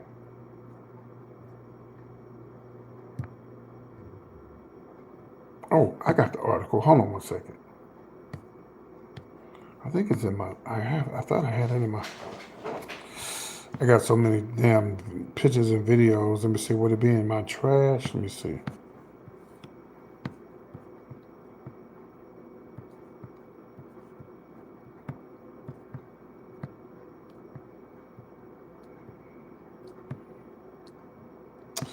Let me try one other thing. I have it, but anyway. So let me try one other thing. Who came up with Dallas Black Gay and Lesbian Pride in Dallas in 1997? Dallas Southern Pride, which started in No, Dallas Black Gay and Lesbian Pride in Dallas, Texas. Who came up with the idea? Dallas Southern Pride, the official organization for Black LGBTQ plus. No. Dallas Black Gay and Lesbian Pride in Dallas, Texas, 1997. Who came up with the idea? The Dallas Black Pride, which later became associated with Dallas Southern Pride, started in the mid-1990s. Organizers wanted to replicate Houston's Black Pride success. Early discussions for Black queer events in Dallas were led by staff and patrons from the Metro Club, including people like Hunter. No, that's not true. Hold on. Dallas Black Gay and Lesbian Pride, Dallas, Texas, the Metro, 1997. I got the article. I just have to find it.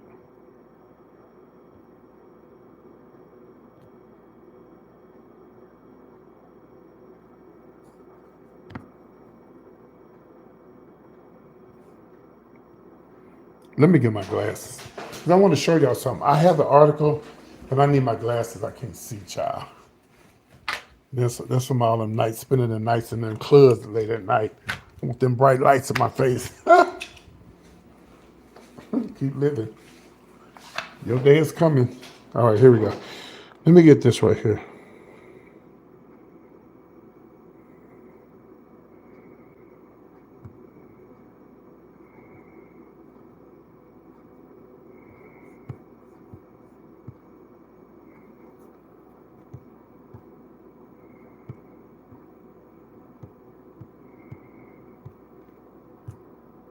Yeah, I know y'all believe me. I was just trying to. I want to show y'all something, but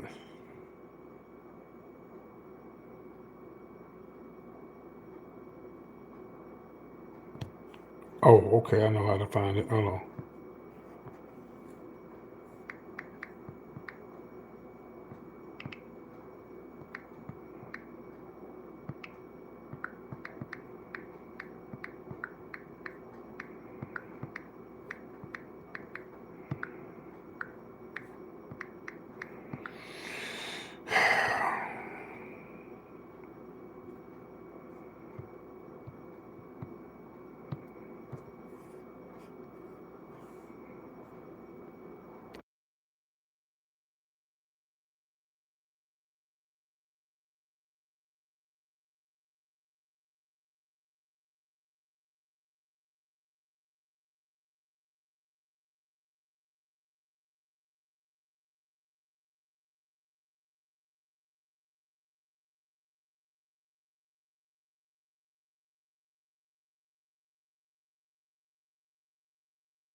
Well, anyway, here's the article. I'm gonna find the original thing where it says that I came up with the idea. I thought it was in here, but um,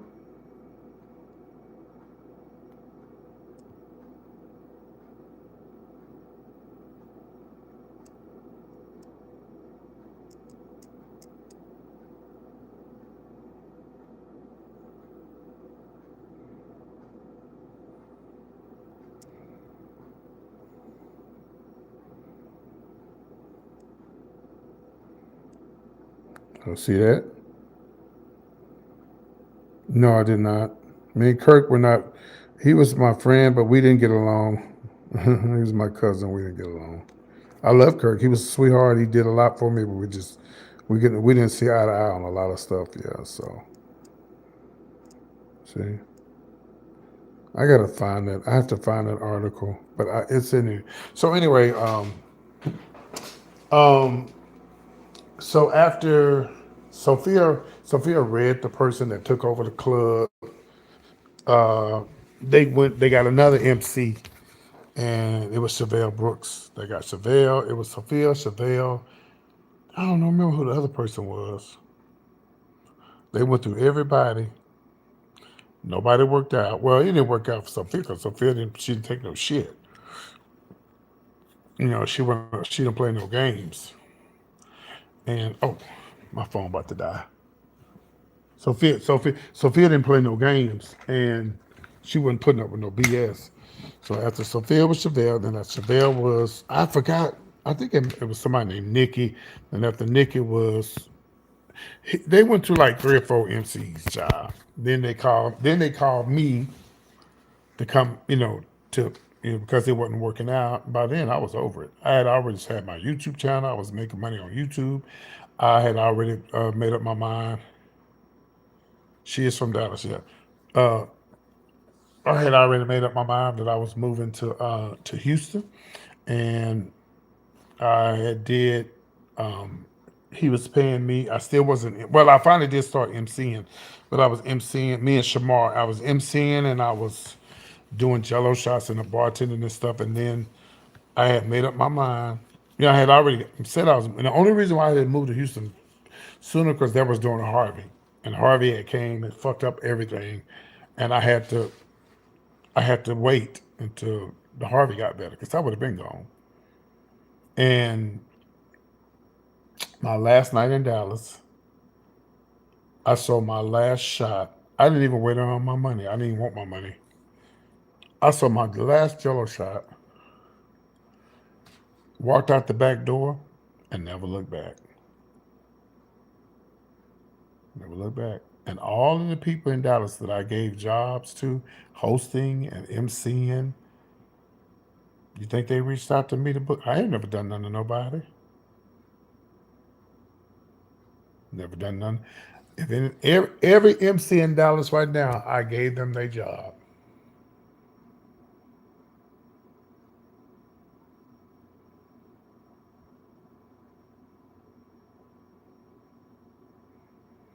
Every last one of them. And I'll be seeing the shit. And let me give y'all some tea. Let me turn this damn thing down right quick. Hold on. This thing too bright. Let me give y'all some tea. I finally got booked, and Barbie Onassis Dupree booked me, and she booked me because she said when she said when I first moved to Dallas, the only person that would book me was PT, and I left in 20 when I left Dallas in 2017, I think. What year was Harvey, y'all? When I left, I didn't get booked 3 or 4 years later. You think anybody reached out to me?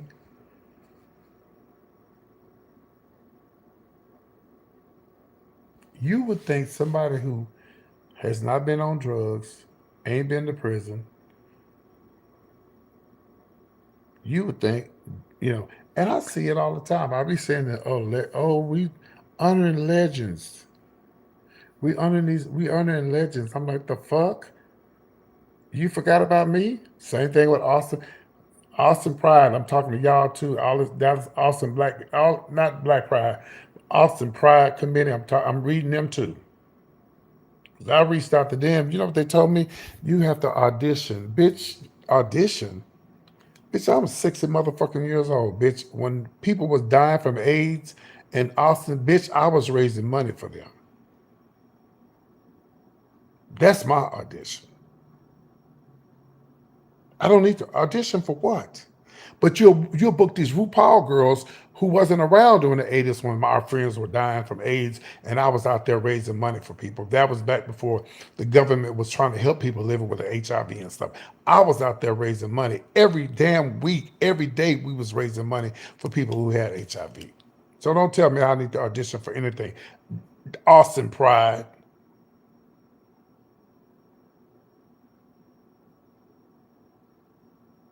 Yeah, I said all the time, oh, we legendary. I used to work for Raps. Raps was a club in Dallas. I used to MC there, perform there, do security there. We had two Raps. Y'all probably too young to remember Raps. It was the first black, it wasn't black owned, it was the first club for blacks. The man who owned the Brick and the Wave and all those clubs. And Howard was good to the black community. He was actually good to the black community because the clubs were in Dallas when you would have to have two IDs to get into the club. So he opened up Raps and they had a whole Raps reunion, bitch, and didn't even invite me. What have I done to y'all? Matter of fact, let me just call it out. I have my anniversary show every year. I have my anniversary show at Havana's. Every person that worked at Raps, I gave them their flowers and gave them a Lifetime Achievement Award. I gave Bed and Deal one, I gave Camille one, and they was over the Raps reunion and never invited me.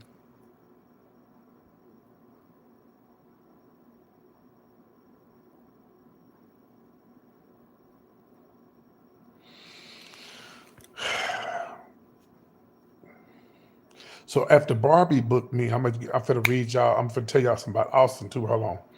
After Barbie booked me 4, 5, 6 years ago now, I hadn't been booked in Dallas since. Guess when I just started getting booked in Dallas, y'all? Just a couple of weeks ago. And guess who booked me? A lesbian girl named Black Sam. Here's the flyer. See that where it say Black Sam? Oh, that's my hold on. Let me get the picture. Hold on. She reached out to me. She said, hi, PG. She found me on YouTube. She had been looking for me. I was wondering where you was at. I ain't seen you in so long. See, Black Sam, yeah, Productions, Black Sam Entertainment. She found me on YouTube. She sent me $1. She sent me $1 cash app to try to get my attention because she didn't know how to contact me.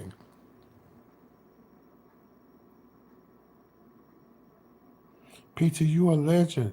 I don't know where you been. I've been trying to book you and a lesbian. Not a female impersonator, not somebody who been in the business, and she young in the business. She booked me last month, And now she booked me again. She just did that flyer and got me hosting and everything.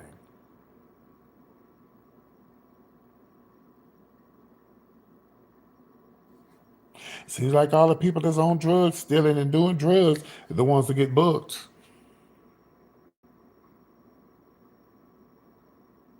Oh, really? Oh, damn. Last story, and I gotta go.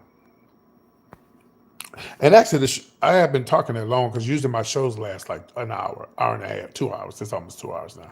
It's about to be 2 hours now because it's at 1:52. This is a true story. I want y'all to listen to me.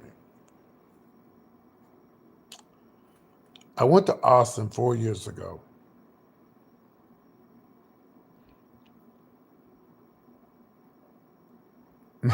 I'm not going there.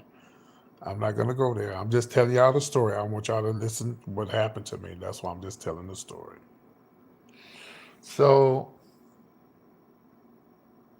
I do radio. Um, I was actually the first gay person to do a straight club in Austin. It was called K. It was called Midtown Live. I was the first person to ever do a gay straight club in Austin. It's called Midtown Live. So I go back home. I go back home to do the radio. It's called KAZI. Anytime I want to get on the radio, I call them and say, "Hey, I'm coming to town. Y'all got to open it." Yeah, come on, PT.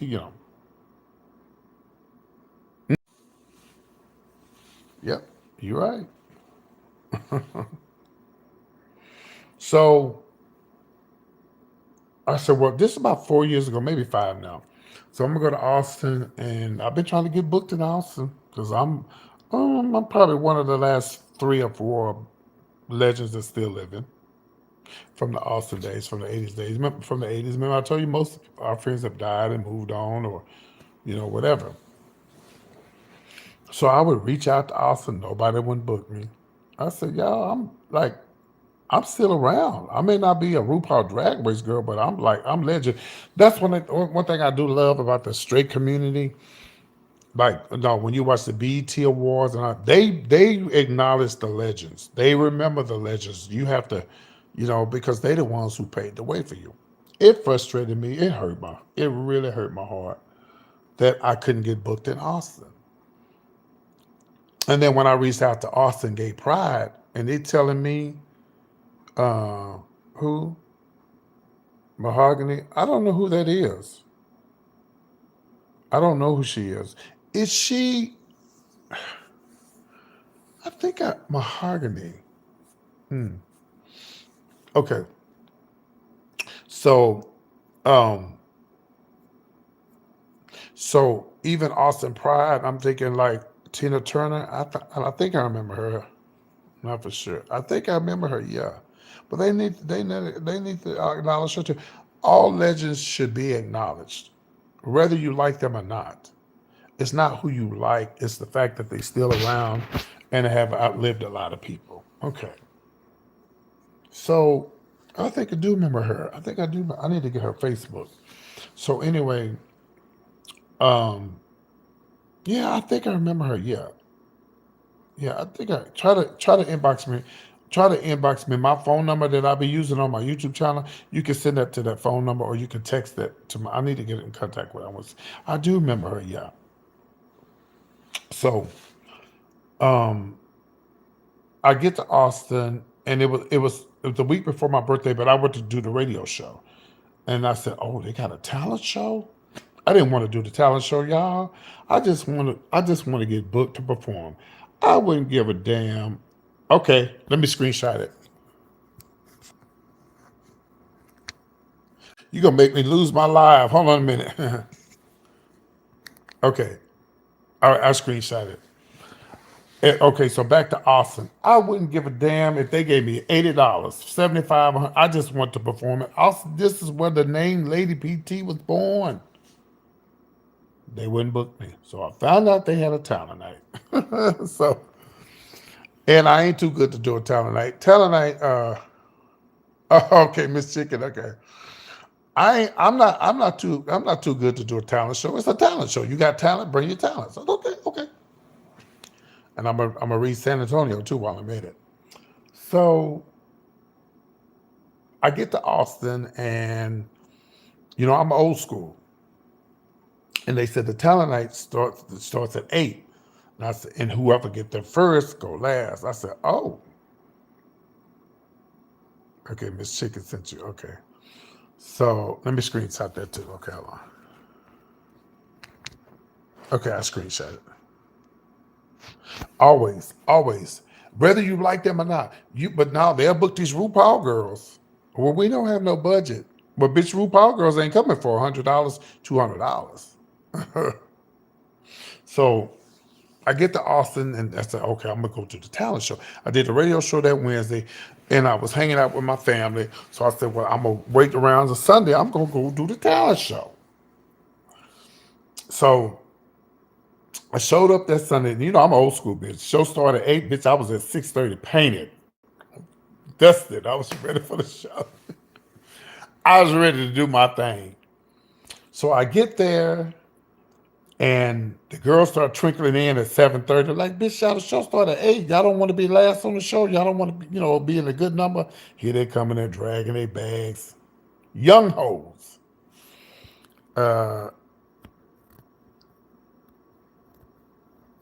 Yeah, I know who Kennedy is. Kennedy used to do my shows in Dallas back in the days when she just started out. I know exactly who she is. So, y'all have to remember, Kennedy, all of them RuPaul Drag Race girls, Kennedy, Asia, all of them were babies. Yeah, I've been out since the 80s. I'm old enough to be their daddy. They real fathers.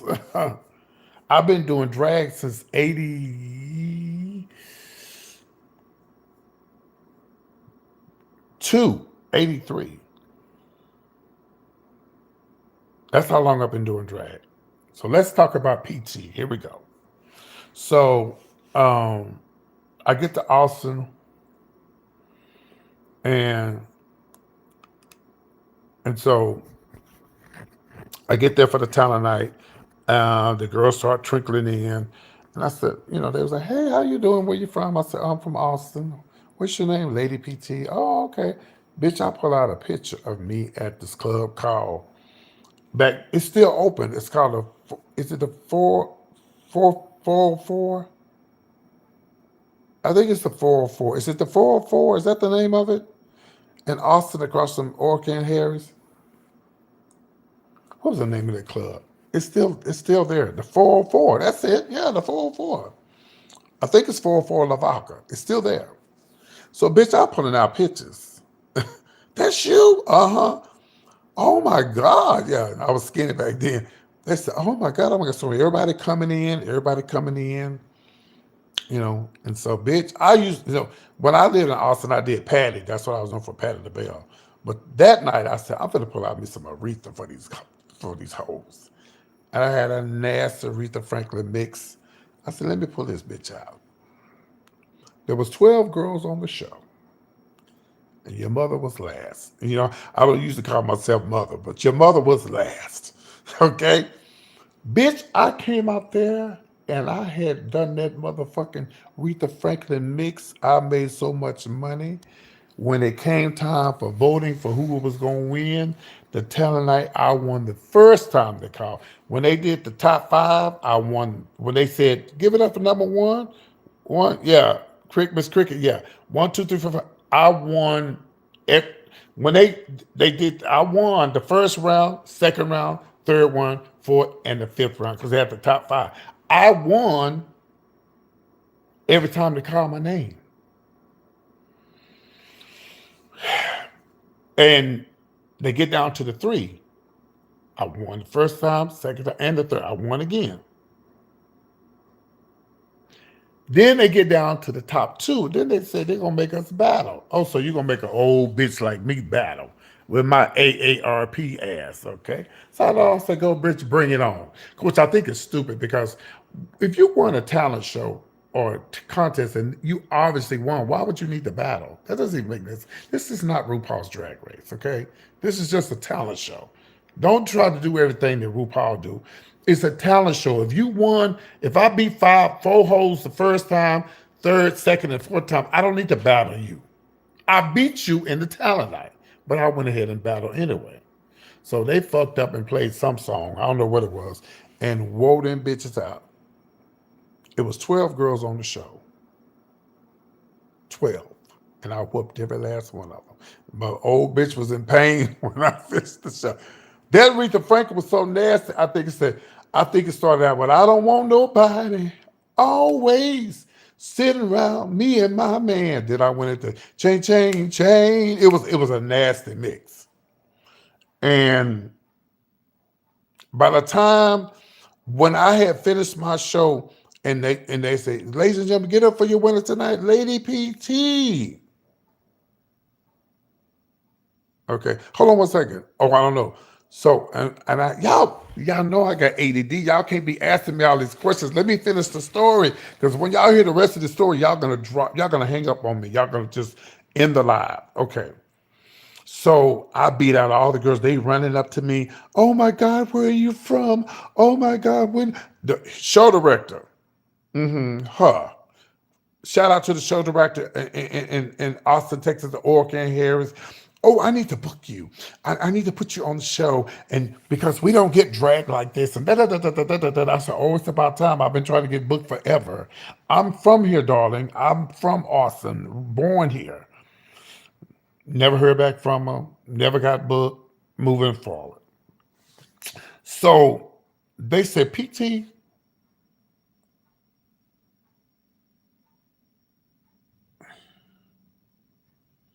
yeah, I reached out to Hot Chocolate. I came up watching her in Houston at the Copa, and I reached out to her and said, Chocolate, I would like to interview you on my YouTube channel because you're a legend and I look up to you. She said, oh, I don't do interviews and stuff. You're lying because you let the white folks interview you. Moving on. So I So moving on, y'all. So next week was my birthday, but they told me that night, PT, you can come back and do the brunch because you won. They'll pay you to do the brunch. I said, oh, good. I'll come back, visit my family anyway. So I'll come back and do the brunch and hang out with my family and do the radio station again. So I came back and and I was at the brunch, and the white girl who hosted with the black girl, and I'm gonna tell y'all her name too. And this is my last story. So I go to the brunch, do the brunch. I tell my family, they came to the brunch. So the white girl approached me. She said, PT, you come back to do the talent night again? I said, oh, I can do the talent night again. Y'all, I need everybody to listen what I'm about to tell y'all. You're not going to believe this story. Orkin Harris in Austin, Texas. She said, yeah, you can do it again. I said, oh, I'll be there. It was my birthday week. So I told my family, I said, y'all, I got to perform again. Oh, okay, uncle. My whole family came. Some of my family members didn't come to the brunch, but I told them at the brunch, I'm performing tonight. I want y'all to come. They said, okay. So my brother came. He never seen me do drag before. He know I do drag. And then I think my nieces and nephew came. So a lot of my family came. My sisters came and everything. And so I get there, and Jamie Perry, who y'all know who she is, she was just a little baby.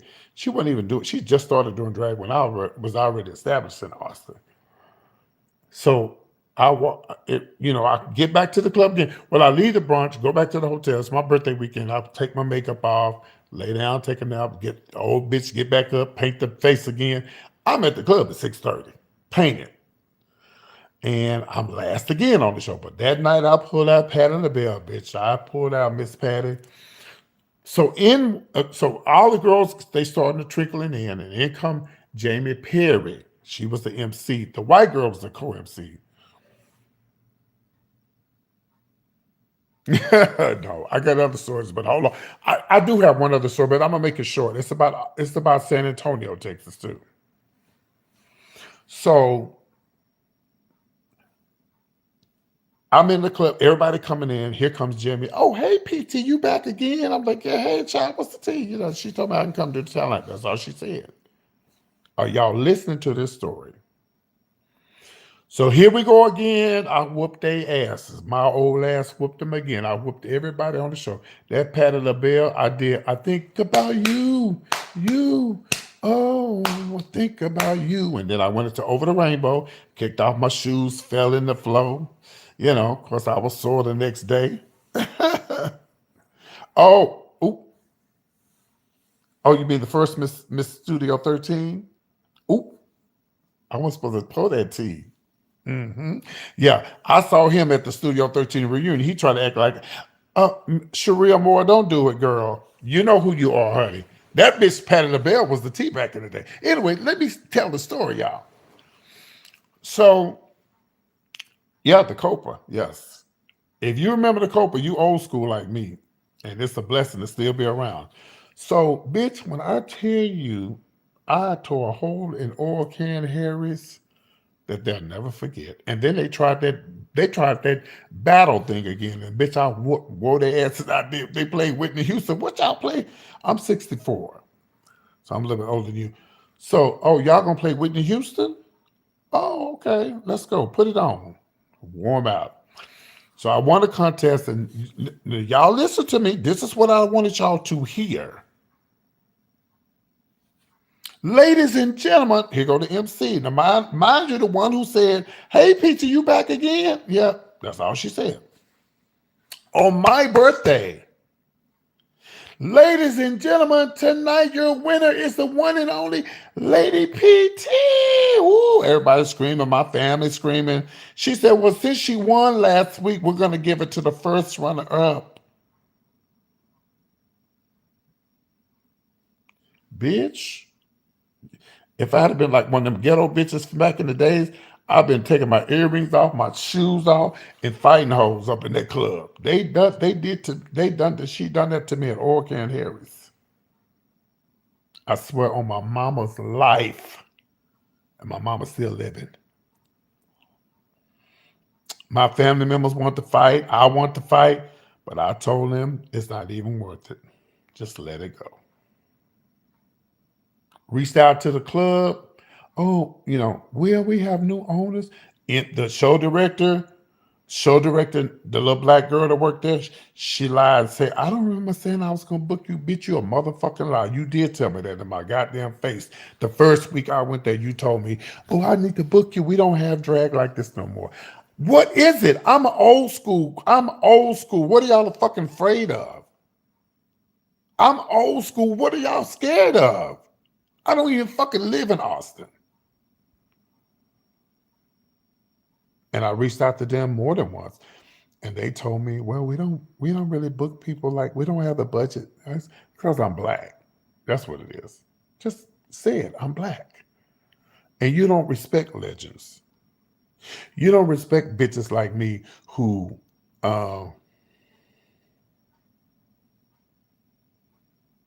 oh yeah, Miss Cricket is my miss they're my babies. Yeah, I love Miss Cricket.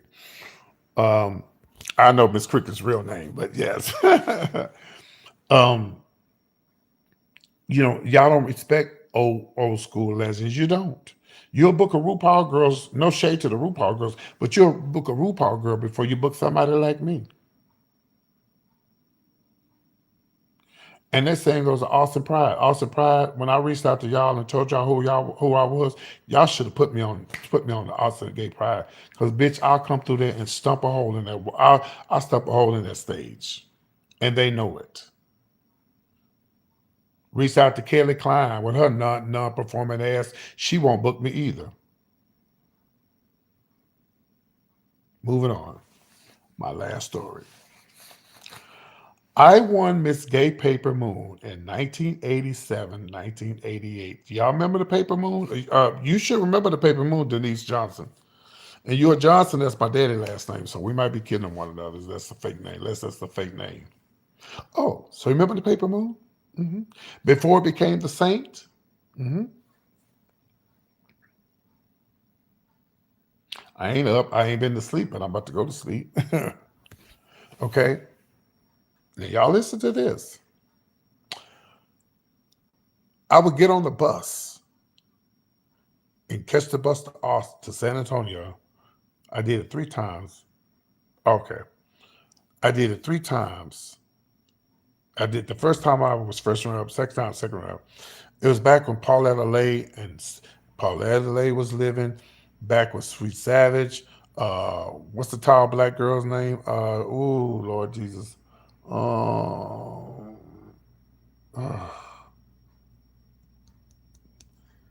Tall black girl. She did Patti LaBelle. Jackie DeShawn. Yeah, yeah, Jackie DeShawn. Back when Jackie DeShawn was living, she actually made my dress. So let me, and this I'm finna read San Antonio too. I want y'all to listen to me. And so first time I got first run up, second time first run up. The third time I went back from catching the bus, getting in drag, going to San Antonio on Tuesday nights for Pauletta's talent night. I won the third time. I did Patti LaBelle. You Are My Friend into Over the Rainbow.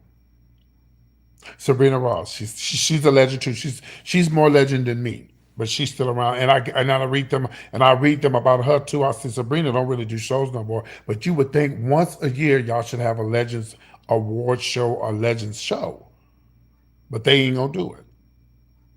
You'll book a Rue girl before you book a legend from Austin. That's sad. It's horrible. So let me finish.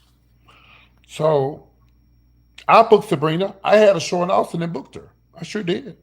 I sure did. That big because what's her name? She passed away. I put her on the show. Dana St. James. Yeah. I put Dana St. James on the show when I did the show in Austin. Oh, thank you. Let me finish this, y'all. Let me finish this.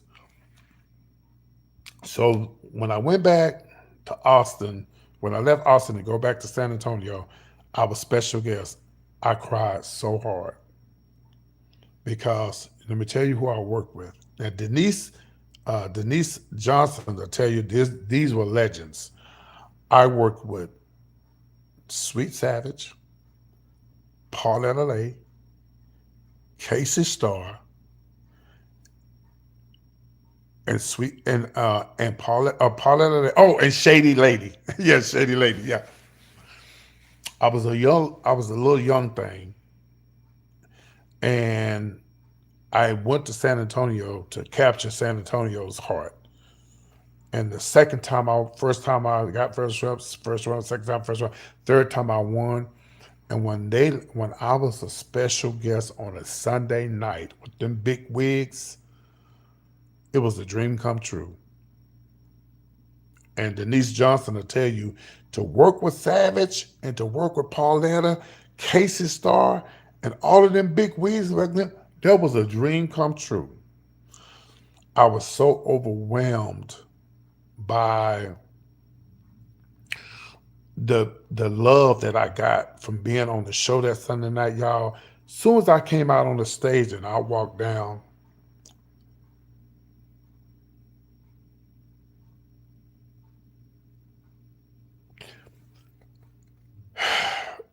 by the time I got down to the edge of the stage, yeah, Casey Star, and I went into Over the Rainbow, I was drenched in I cried so hard because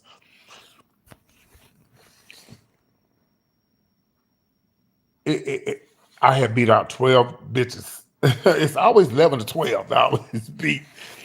And it was such an honor to be with them girls. Like Savage, Casey, and they all dead now, y'all. They all dead. They all have deceased and they're all gone. Savage was the last one. So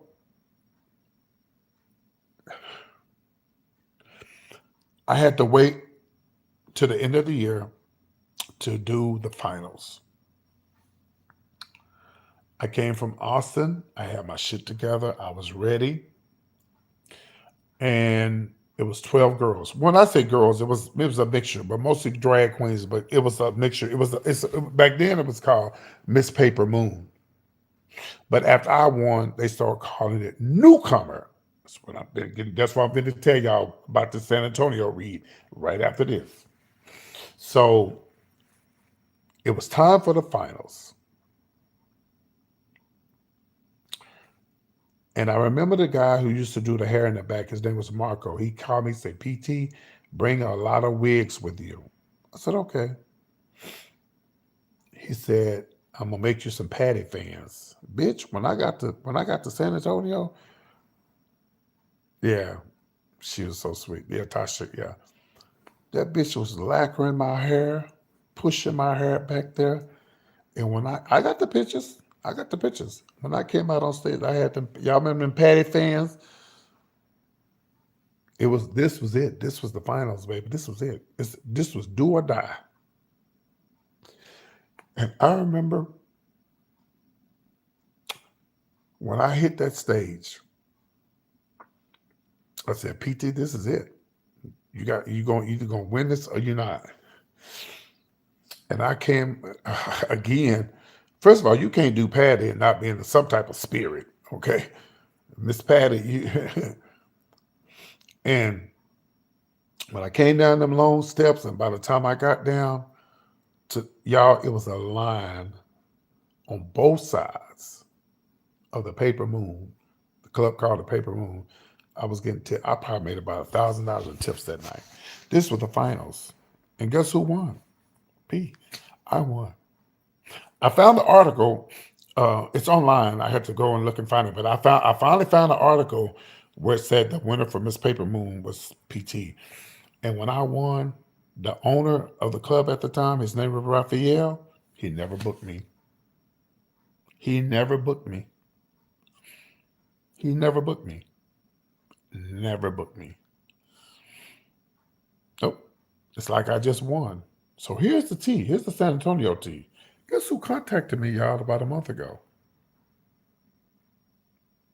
The reigning now, because remember after I won, they started calling it newcomer, and they still have it. Guess who contacted me a couple of weeks ago? The reigning Miss Newcomer. Guess what she said? Hi PT, I heard so much about you. I'm young, she said, but I heard you were the first newcomer in San Antonio. I was. She said, "Oh my God, I would love for you to." I said, "What? Finally, San Antonio was going to acknowledge me because I reached out to what's her name, Layla LaRue, and Layla LaRue was like, "Oh, we don't really do that no more." Gina's still around. She basically, just like, "Oh, well, we don't, yeah, y'all still have the newcomer," but I was the first original. I was the first original OG of newcomer. But y'all changed it to Paper Moon because Raphael never did like me. By the way, Chanel White was my first run up in Miss Paper Moon. They tried to rig it, but Miss Pauletta said, "No, you're not going to do this to PT." And my first runner up, may she rest in peace, she died at the bathhouse from a drug overdose. Miss Chanel White. So even if they had rigged it for her, I still would have won.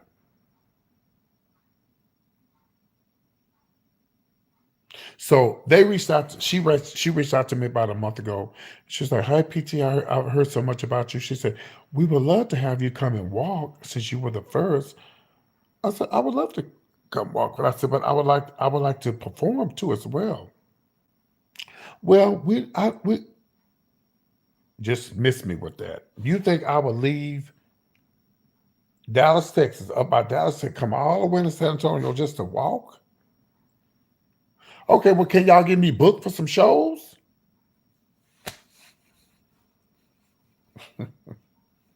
I tell y'all, this is why I started my YouTube channel. This is why I started my YouTube channel. Because of the way they treated me.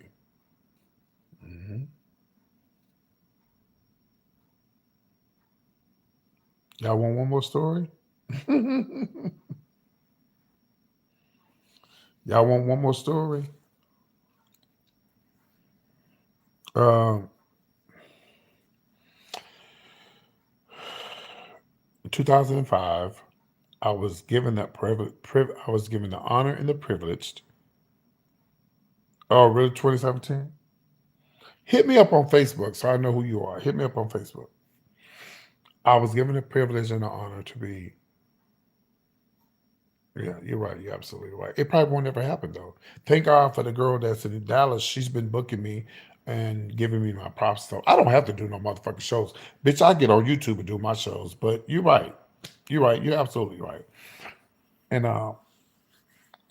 so I was given Miss Gay Texas America honorary. Still got the plaque. It's in here somewhere. I think I got it over here. I still got the plaque. Miss Gay Texas honorary.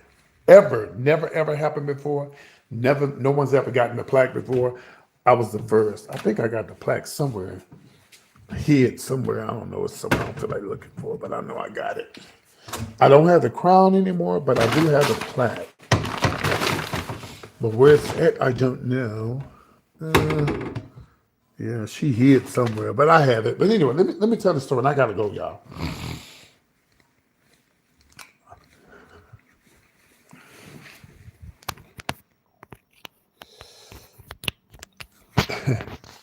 So now listen, you can't be Miss Gay Texas honorary unless you get permission from the owners of Miss Gay America.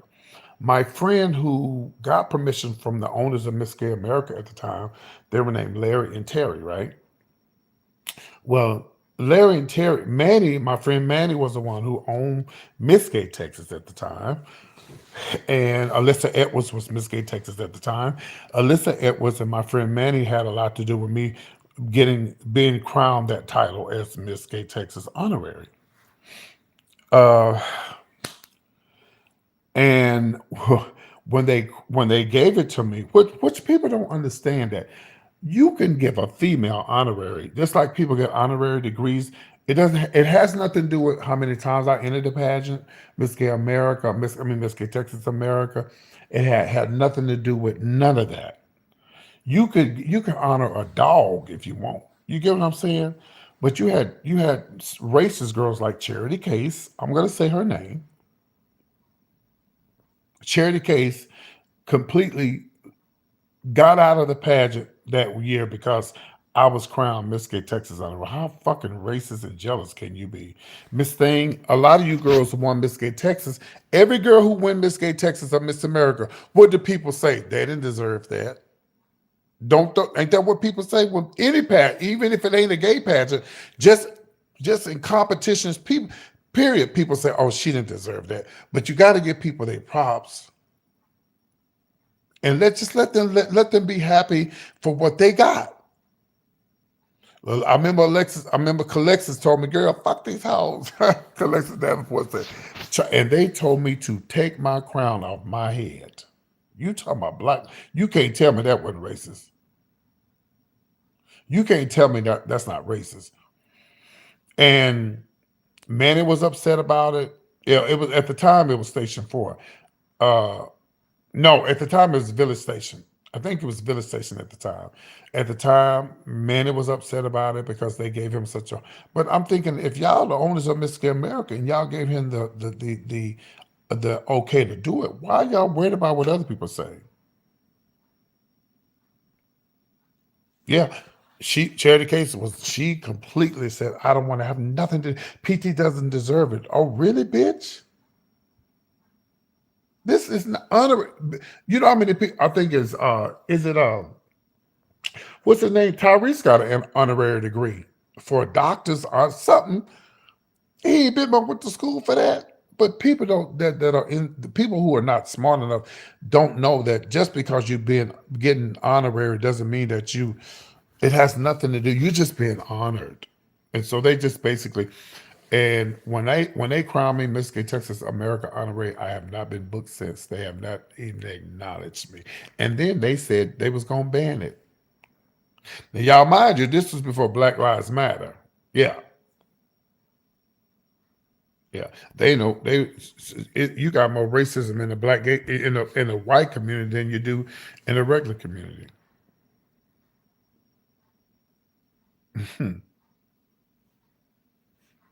So that's my last story.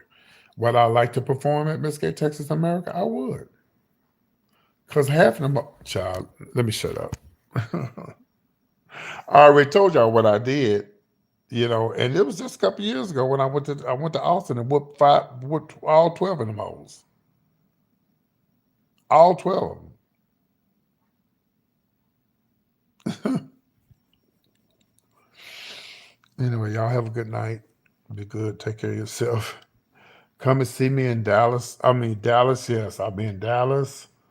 The flyer. I'm gonna put. I think the flyer's on my somewhere on my YouTube channel. Um, I'll be in Dallas, and then I'm gonna be in Atlanta for. This is not a drag show. I am gonna do two songs though, because a lot of people like to see me do shows. But in Atlanta, it's a comedy show and my birthday show. I haven't got the. I had to get a new venue. We get a new venue, but it's going to be July the 10th in Atlanta, Georgia. Okay, but I'll be in Dallas at Sue Ellen's. What's the date? Here's the date. I'm gonna be at Sue Ellen's. Hold on. Ain't there something? Out of all the people in Dallas that's booking me, it's a lesbian girl who found me and decided, PT, you're a legend. Where you been? I need to put you on the show. A lesbian girl. Yeah, who's a lot younger than all the old queens who've been knowing me a long time. Crazy. Hold on, y'all. I'm trying to pull up the new flyer. I thought I had it. Hold on. Oh, there it is. So I'll be there April the 12th. Is that the 12th? Is that the 12th? I think. Let me see.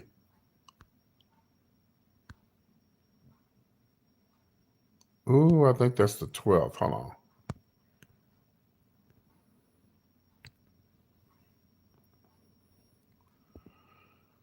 Yeah, I think it's the 12th, y'all. But anyway. All right. So yeah, if you want to come see y'all and pay the $15 to get in. I think it's 15, maybe 12. Don't be cheap. And bring tips. Don't be like that. Y'all say I'm a legend. Bring your money. I'm hosting the show. Come see me. Okay. This will be my first time performing in Dallas since 2017 on the Strip. Since we got kicked off. So come see me. But I'll be in town that whole weekend. I'll be into town because I got exes in Dallas, so I gotta. No, I'm just joking. But yeah, I'm gonna be in Dallas. Oh, and I'll be in Houston, but I'm not performing. But I'm going to Houston for Splash. But Splash ain't the same. Hello, Denise.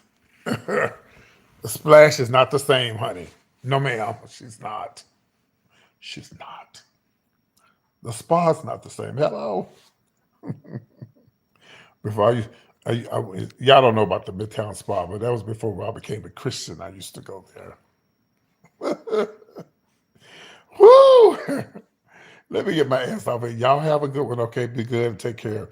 And love you guys. And you can always, the 972-885-8492. You can call that number, leave a message, or who is that? I don't know who that is. Oh, thank you, Rose. How you doing? Who is Adrian Turner? Adrian Lewis.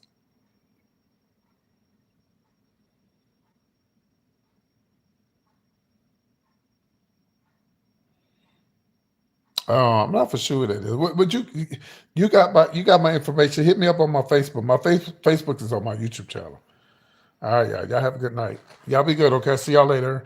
Bye bye. Good night. Bye bye, y'all.